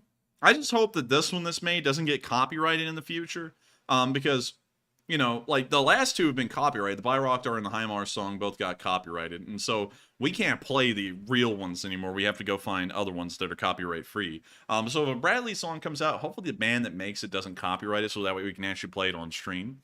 Because, you know, I mean, like, I want to play it. Like, they're good songs, and I hate that they're copyrighted because then we get in trouble for playing them. But with that, thank you so much once again for the support. I hope that does address the comment fairly well, and hopefully it be soon. Hopefully it just be a couple of months. And so with that, we're on to the next one. Thank you once again for the support. Also, Vari Mandubratis.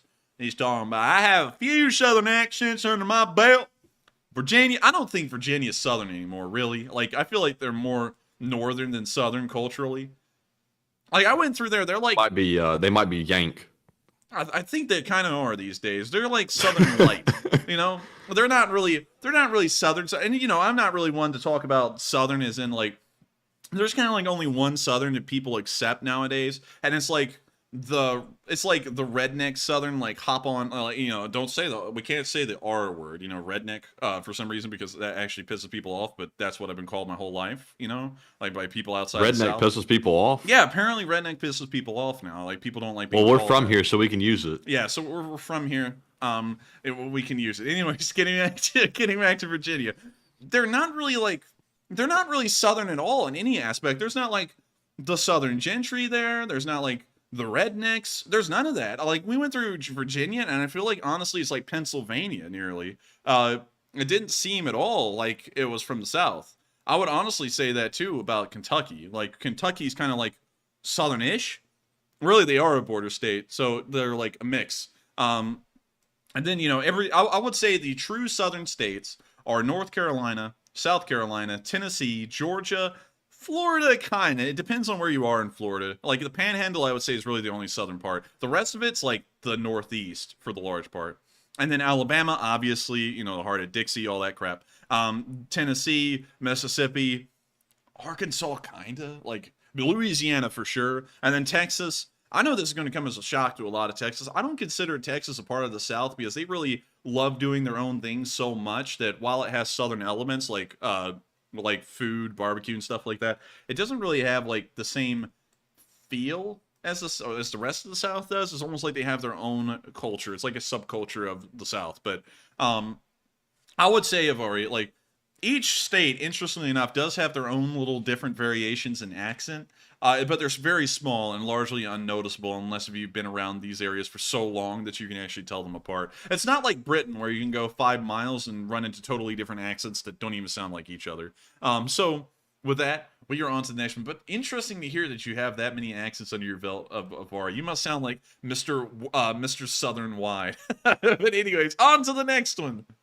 All right, and next up, we have a $5 super chat from Andre Mogasan, who says, just saw, but that clip with the 2M underground guy is from Hmrotsky.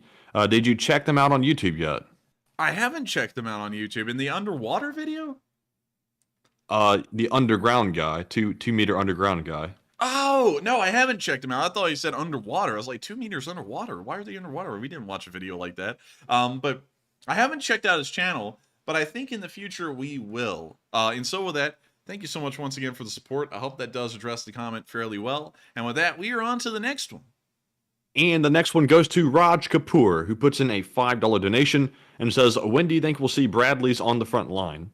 I think we'll probably see them within the next month. I'll put that down as a tentative date to see them because I feel like the getting used to period will most likely be a month. We already know they're in there. We just haven't seen them on film yet. And so with that, I hope that does address the comment fairly well. And with that, we are on to the next one. Before we do, I have a live chat I want to answer, Matthew. I just saw someone say something earlier on about Texas is in the South. Like it was I'm trying to find the comment. So it's Hoodoo, Texas. Hoodoo, Texas. You want me to read it? He says, we Texans are not a part of the Deep South. That's not it. That's not it. It's another one. Someone was like, I lived in New Jersey and I moved to Texas and it is definitely the South. Did you live in, I don't know, Alabama? Like, it's a different place. Like, it's a totally different. I just wish I could name out who it was so that way they knew I was addressing their comment. I'm sure you know it anyways, but if you haven't been in the actual South over here and lived here, Texas and the South are totally different places. Texas does like its own thing with its own kind of culture and ordeal. You know, they still view themselves kind of like as the Texas Republic in a way. But the rest of the South has its own thing. Its own culture. And while the food's similar, like Texan food is very similar to Southern food, there's still a little bit of differences. Like they have some Mexican influence on their food, and that's where you get Tex-Mex food. And also then you have like the normal Southern food, like barbecue and stuff.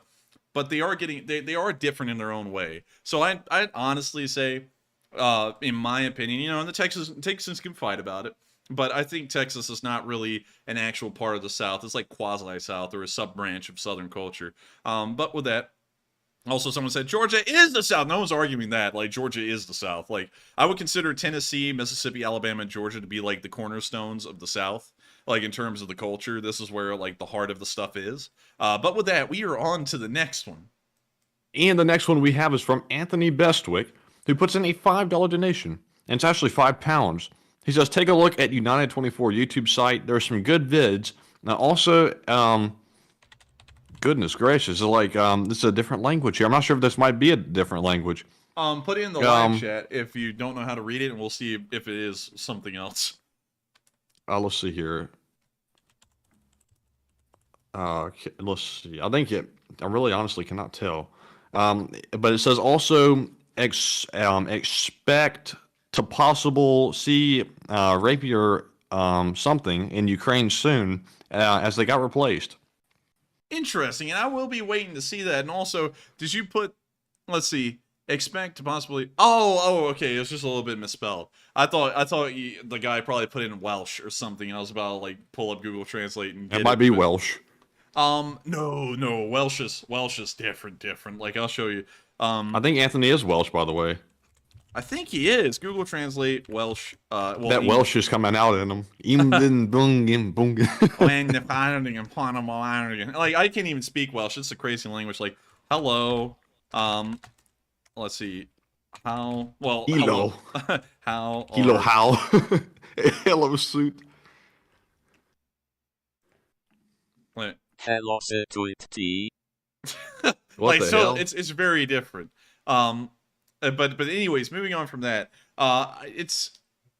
let me go back and try and find that again and reread. Expect possible to see rapier systems in Ukraine. I don't know if we will see rapier systems in Ukraine. It'll be very interesting if we do, and I'll be waiting to see if that is possible. But it seems as though that isn't really on the table, and I haven't been hearing a lot about it. So I would assume not. If anything, we'll see more star streaks in Ukraine, because that's what the British have been sending so far. And so with that, thank you so much once again for support. I hope that does address the comment fairly well. And with that, we are on to the next one. And in case y'all didn't know, fun fact, the Welsh language is the only Celtic language to actually exist in its original form beyond Scots Gaelic. The two of them are, well, I guess you could say that didn't go extinct. Like, Irish practically went extinct.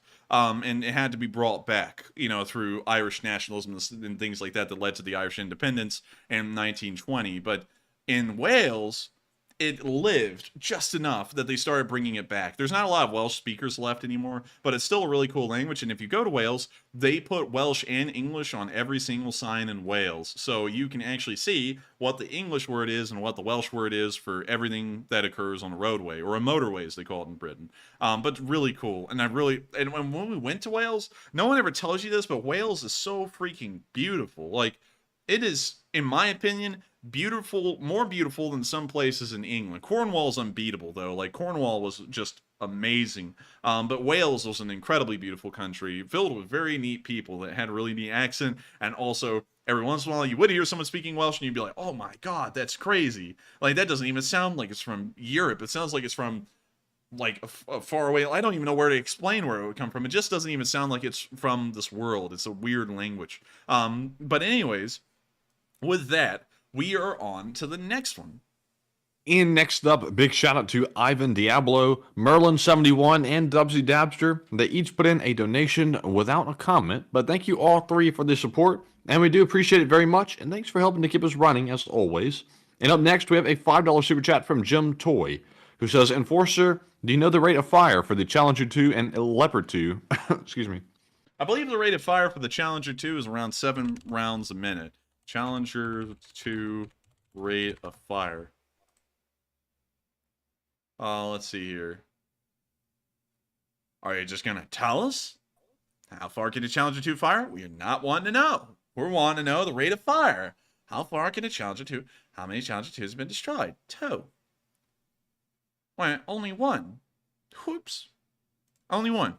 It was friendly fire. I can't. I can't find an answer. Challenger 2, gun rate of fire. How fast can a Challenger 2 fire? Let's see here. It still's not going to tell us. Are you going to make us do this the hard way? Let's see here. Let me go down to the armament. Let's see here. Ah, it's not going to tell us, is it? Let me go up here. Let me see if it's on the stat card. Yeah, it's not. It's not. They're not going to let us know. I'd assume it's around 7 rounds a minute. Because, you know, it's usually around there. Just trying to put that out there. It's usually around 7 rounds a minute for most tanks. So I'd assume it's 7 rounds a minute, but I don't really know.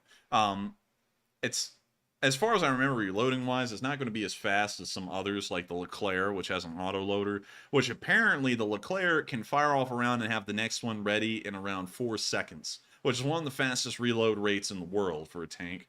But I think the Challenger 2 is somewhere around 7. But everyone's saying it's classified. I don't think it should be classified because there's some corn-fed guy from Lancashire who's inside of that tank having to feed the rounds into the breach, and we ought to have some kind of number for what the Lancashire man or the Staffordshire men must be able to do as a loader. Like, that just really miffs me a whole great deal, because it's a manual loaded gun. We ought to have an idea of how quickly this guy can load it. But anyways, sadly, it doesn't look like we have an answer to that, and I hate to say that, but we've tried our best. And so with that, thank you so much once again. I hope that does answer the question fairly well. And with that, we are on to the next one.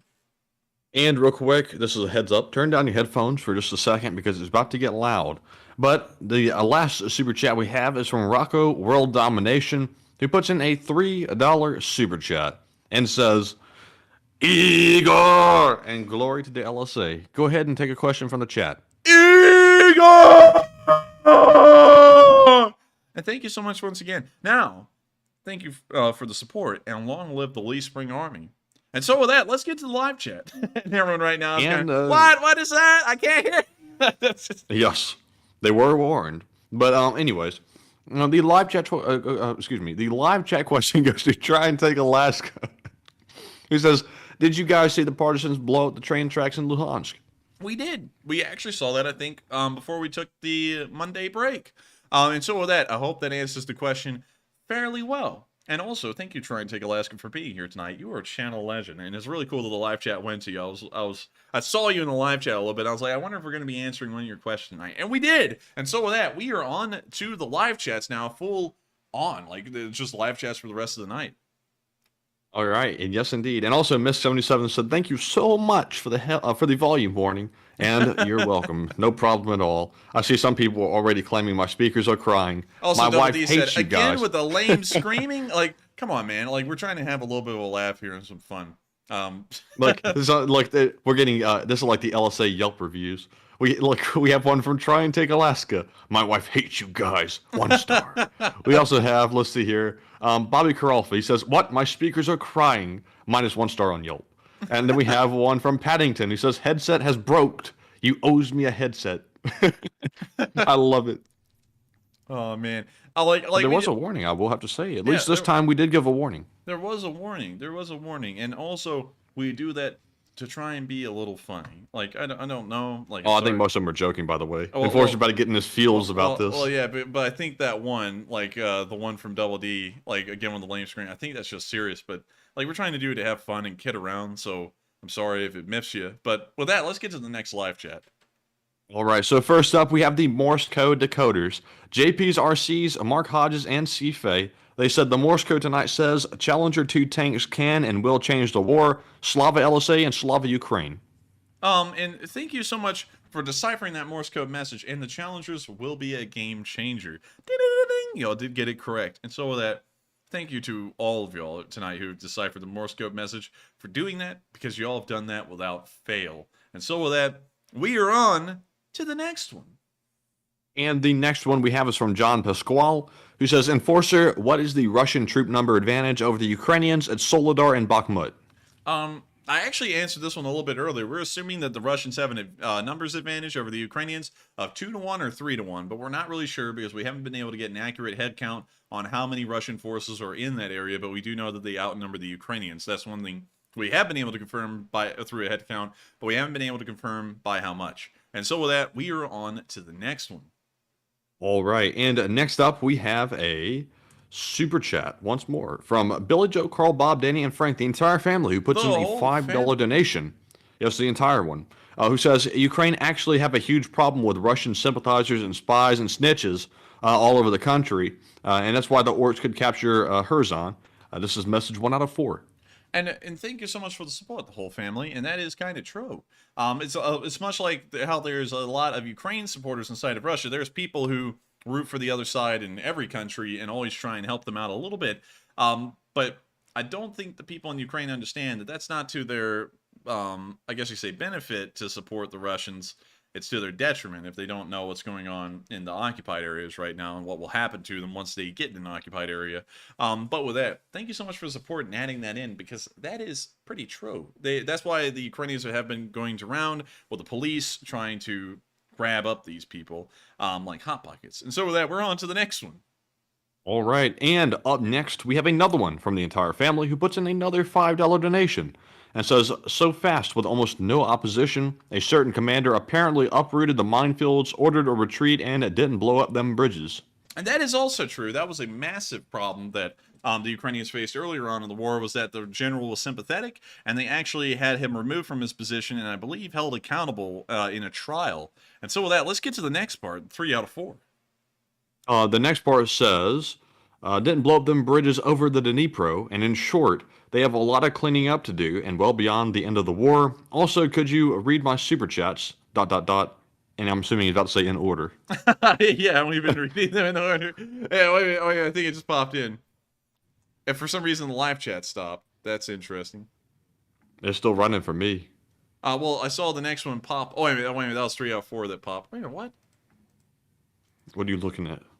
I think you just had a duplicate 3 out of 4 pop up or something. That's kind of interesting. Raise the power. Raise the power. Anyways, the whole family put in the 4th one, who said, could you please read my super chats from the 23rd and 24th of December, since they were dropped at the very end of those streams? Please also, Matthew, I'm just one guy with 6 names. Sadly, I'll have to say, I don't keep them that far back. That would be about, I think, 2 weeks ago. So we definitely have lost track of those at this point. But what say you, Enforcer?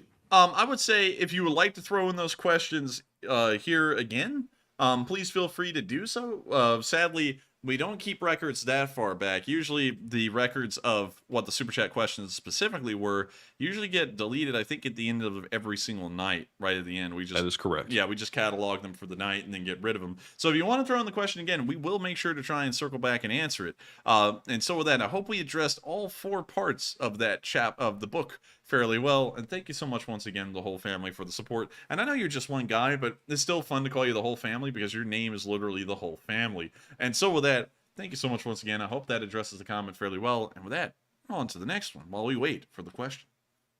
Also, this adds a plot twist to the whole situation, because if this isn't a whole family, Billy, Joe, Carl, Bob, Danny, and Frank, and this is just one person, we're dealing with something a lot different here. We're dealing with somebody with multiple personalities, 6 different ones perhaps.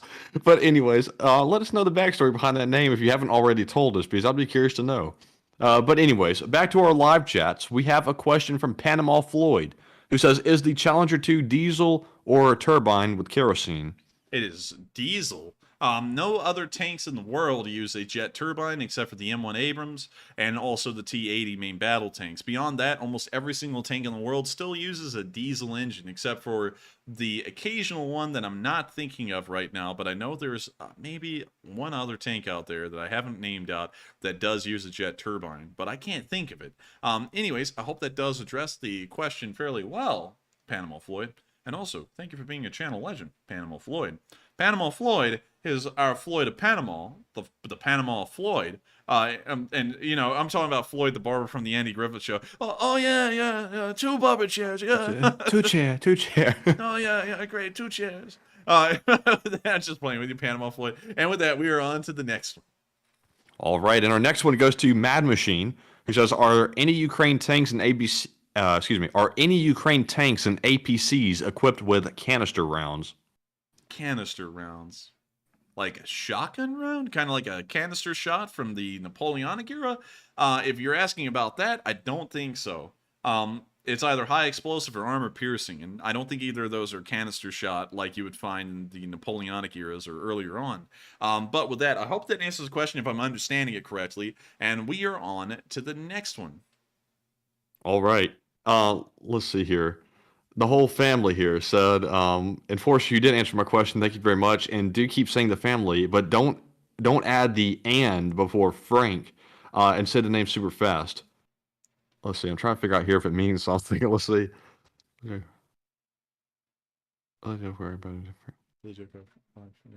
I can't say that really fast. I like stuttering, but you're like at the halfway point. Does it have a secondary meaning or something? I'm not seeing it. I don't think so. I don't know. I have a feeling like there might be something there, but I'm not really sure. But anyways, up next we have a question from Danny3648, who says, "How about mines? Will the Challenger cope with an anti-tank mine?" Oh yes, quite well. From what we know, the crew will survive. The tank may be damaged, but I think the tank would still be in a condition to roll off the field. It's just that it won't have some of its road wheels. Maybe a little bit of its track as well. And then they'll probably have to do some field repairs to get that fixed.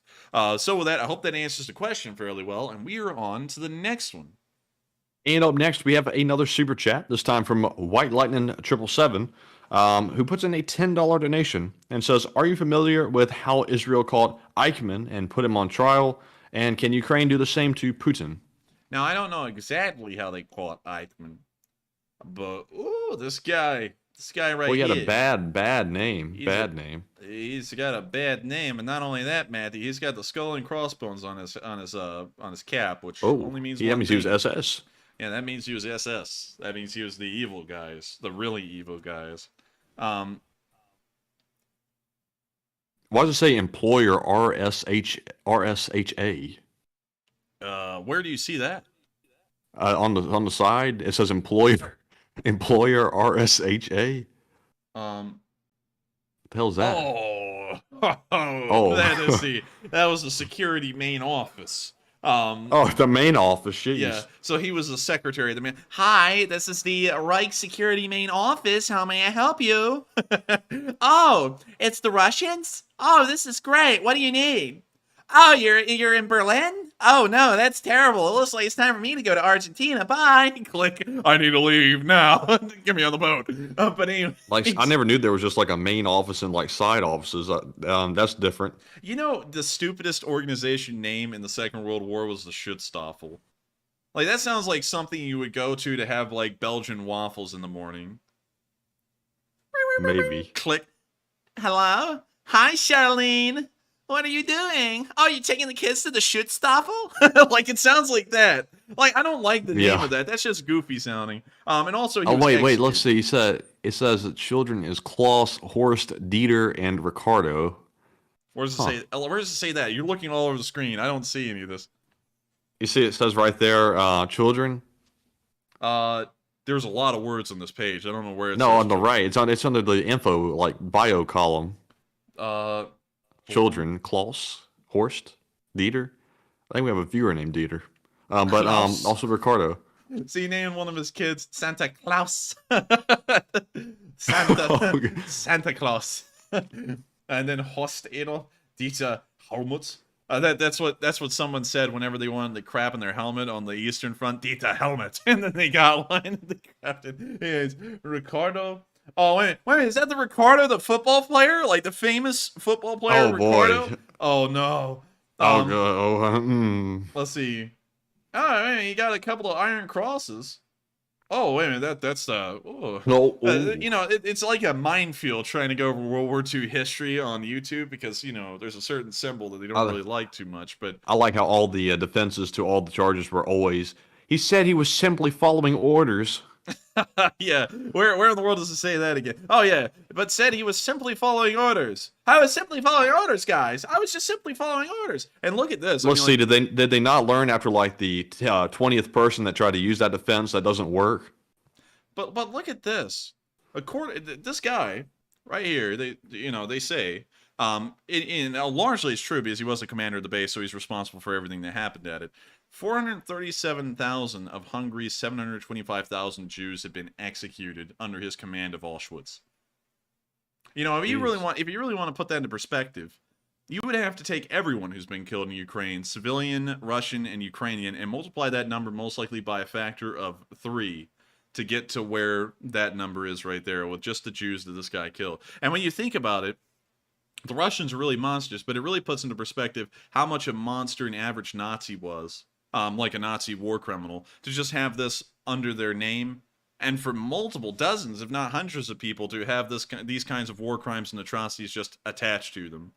Like, that's really sickening when you think about it, like, especially in a modern perspective of seeing what's happening now, which compared to the Second World War, is just a drop in the bucket of all the atrocities that were being committed under the Nazis. But I didn't know how they captured this guy. I don't really know a lot about the specific stories of the Mossad. I used to know a lot about him and knew about every single story, but over time I just, moved on to other things and forgot a lot about how that worked. But let's see.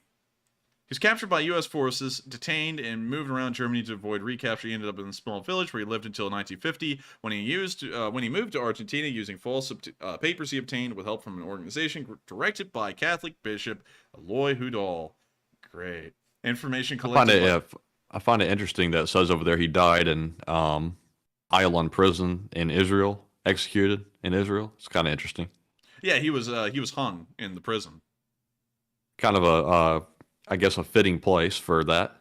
Yeah, pretty ironic in the end. The people he was in charge of executing ended up getting him, and I think that's well fitting, really. But anyways, confirmed his location in 1960. A team of Mossad captured Eichmann and brought him to Israel to stand trial on 15 criminal charges. Crimes against the Jewish people. During the trial, he did not deny the Holocaust or his role in organizing it, but he said he was simply following orders in a totalitarian Führerprinzip system. He was found guilty on all the charges and was executed by hanging on the 1st of June, 1962. The trial was widely followed in the media and was later subsequent of several books, including Hannah Arendt's Eichmann in Jerusalem, in which Arendt coined the phrase "the banality of evil" to describe Eichmann. Oh, this guy is really evil, I'll tell you that. And very interesting. They didn't really go into detail here. I'm sure it did if we read further on about how exactly he was captured.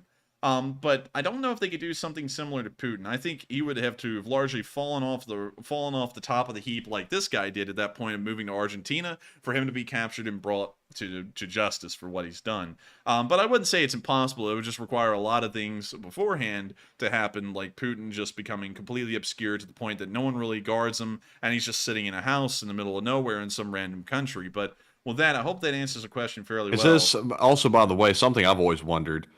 In Germany, is that first name off the table for like new children? I'm guessing. I wonder, is Adolf a common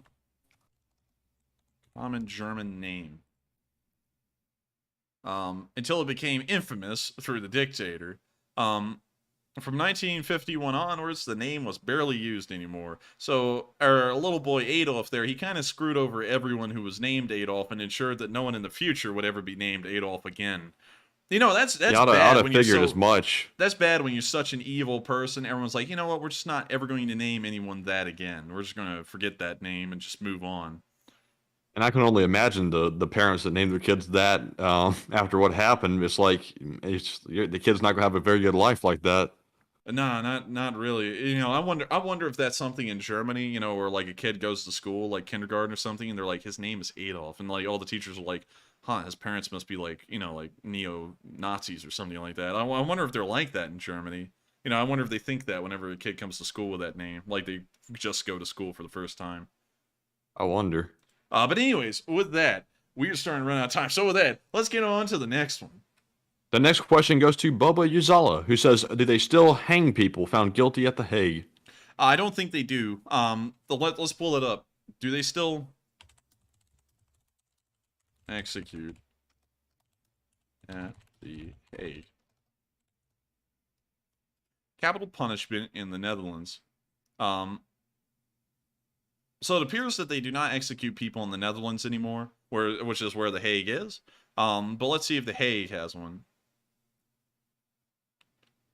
So, because of Dutch law, The Hague no longer has the death penalty. So, no, you cannot be hanged by The Hague anymore like you were after the Nuremberg trials.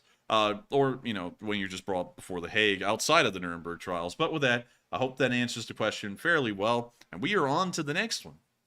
And the next one goes to Turn Off Your Gaslight, who says, curious, since the Russians are resorting to human wave attacks, has there been any hand-to-hand bayonet encounters yet? not many that we see.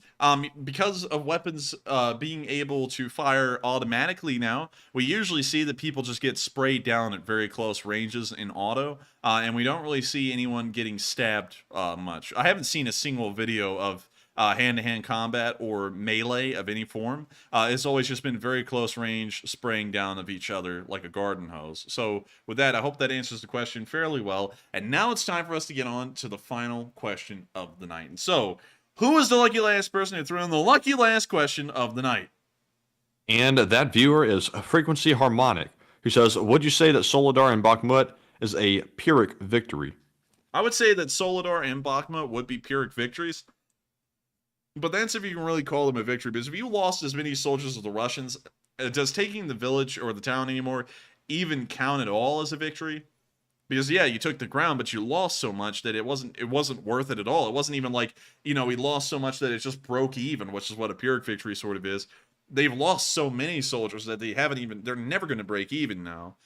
It was a complete loss on their end. So I would say it would most likely be a tactical defeat for them, if you could say anything. They would have secured the strategic side of things that they laid out in the first part of the battle, but tactically and the tactics side of things would overtake the strategy at this point. They would have taken so many casualties that they wouldn't be able to continue on. So with that, I hope that answers the question the best I can answer it. And with that, it is the end of tonight's stream. I thank you all so much once again for watching. It's been an absolute pleasure covering this news, and if y'all did enjoy, make sure to hit the like button, and also recommend this channel to your friends and share it on your social media. It would mean a lot to us if y'all helped us to share this channel around and help the Lee Spring Army to grow, so that way we can get ready for the 1-year anniversary coming up here in the future, because we have big things planned. And so with that, thank you all so much once again for watching. I hope to see you all tomorrow at 10 p.m. Eastern Time to cover the next 24 hours of the war in Ukraine, and I will see you all then. Good night, take care, good luck, and Slava Ukraini! Yeehaw!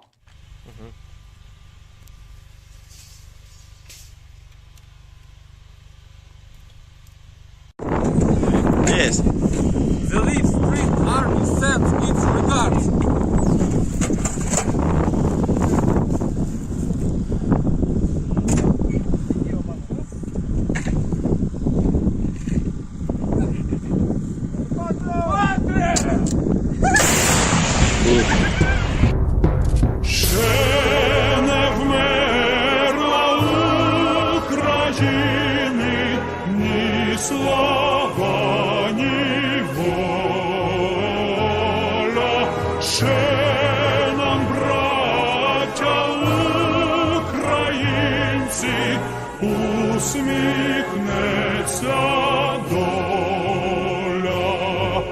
Згинуть наші вороженьки, як роса на сонці, запануємо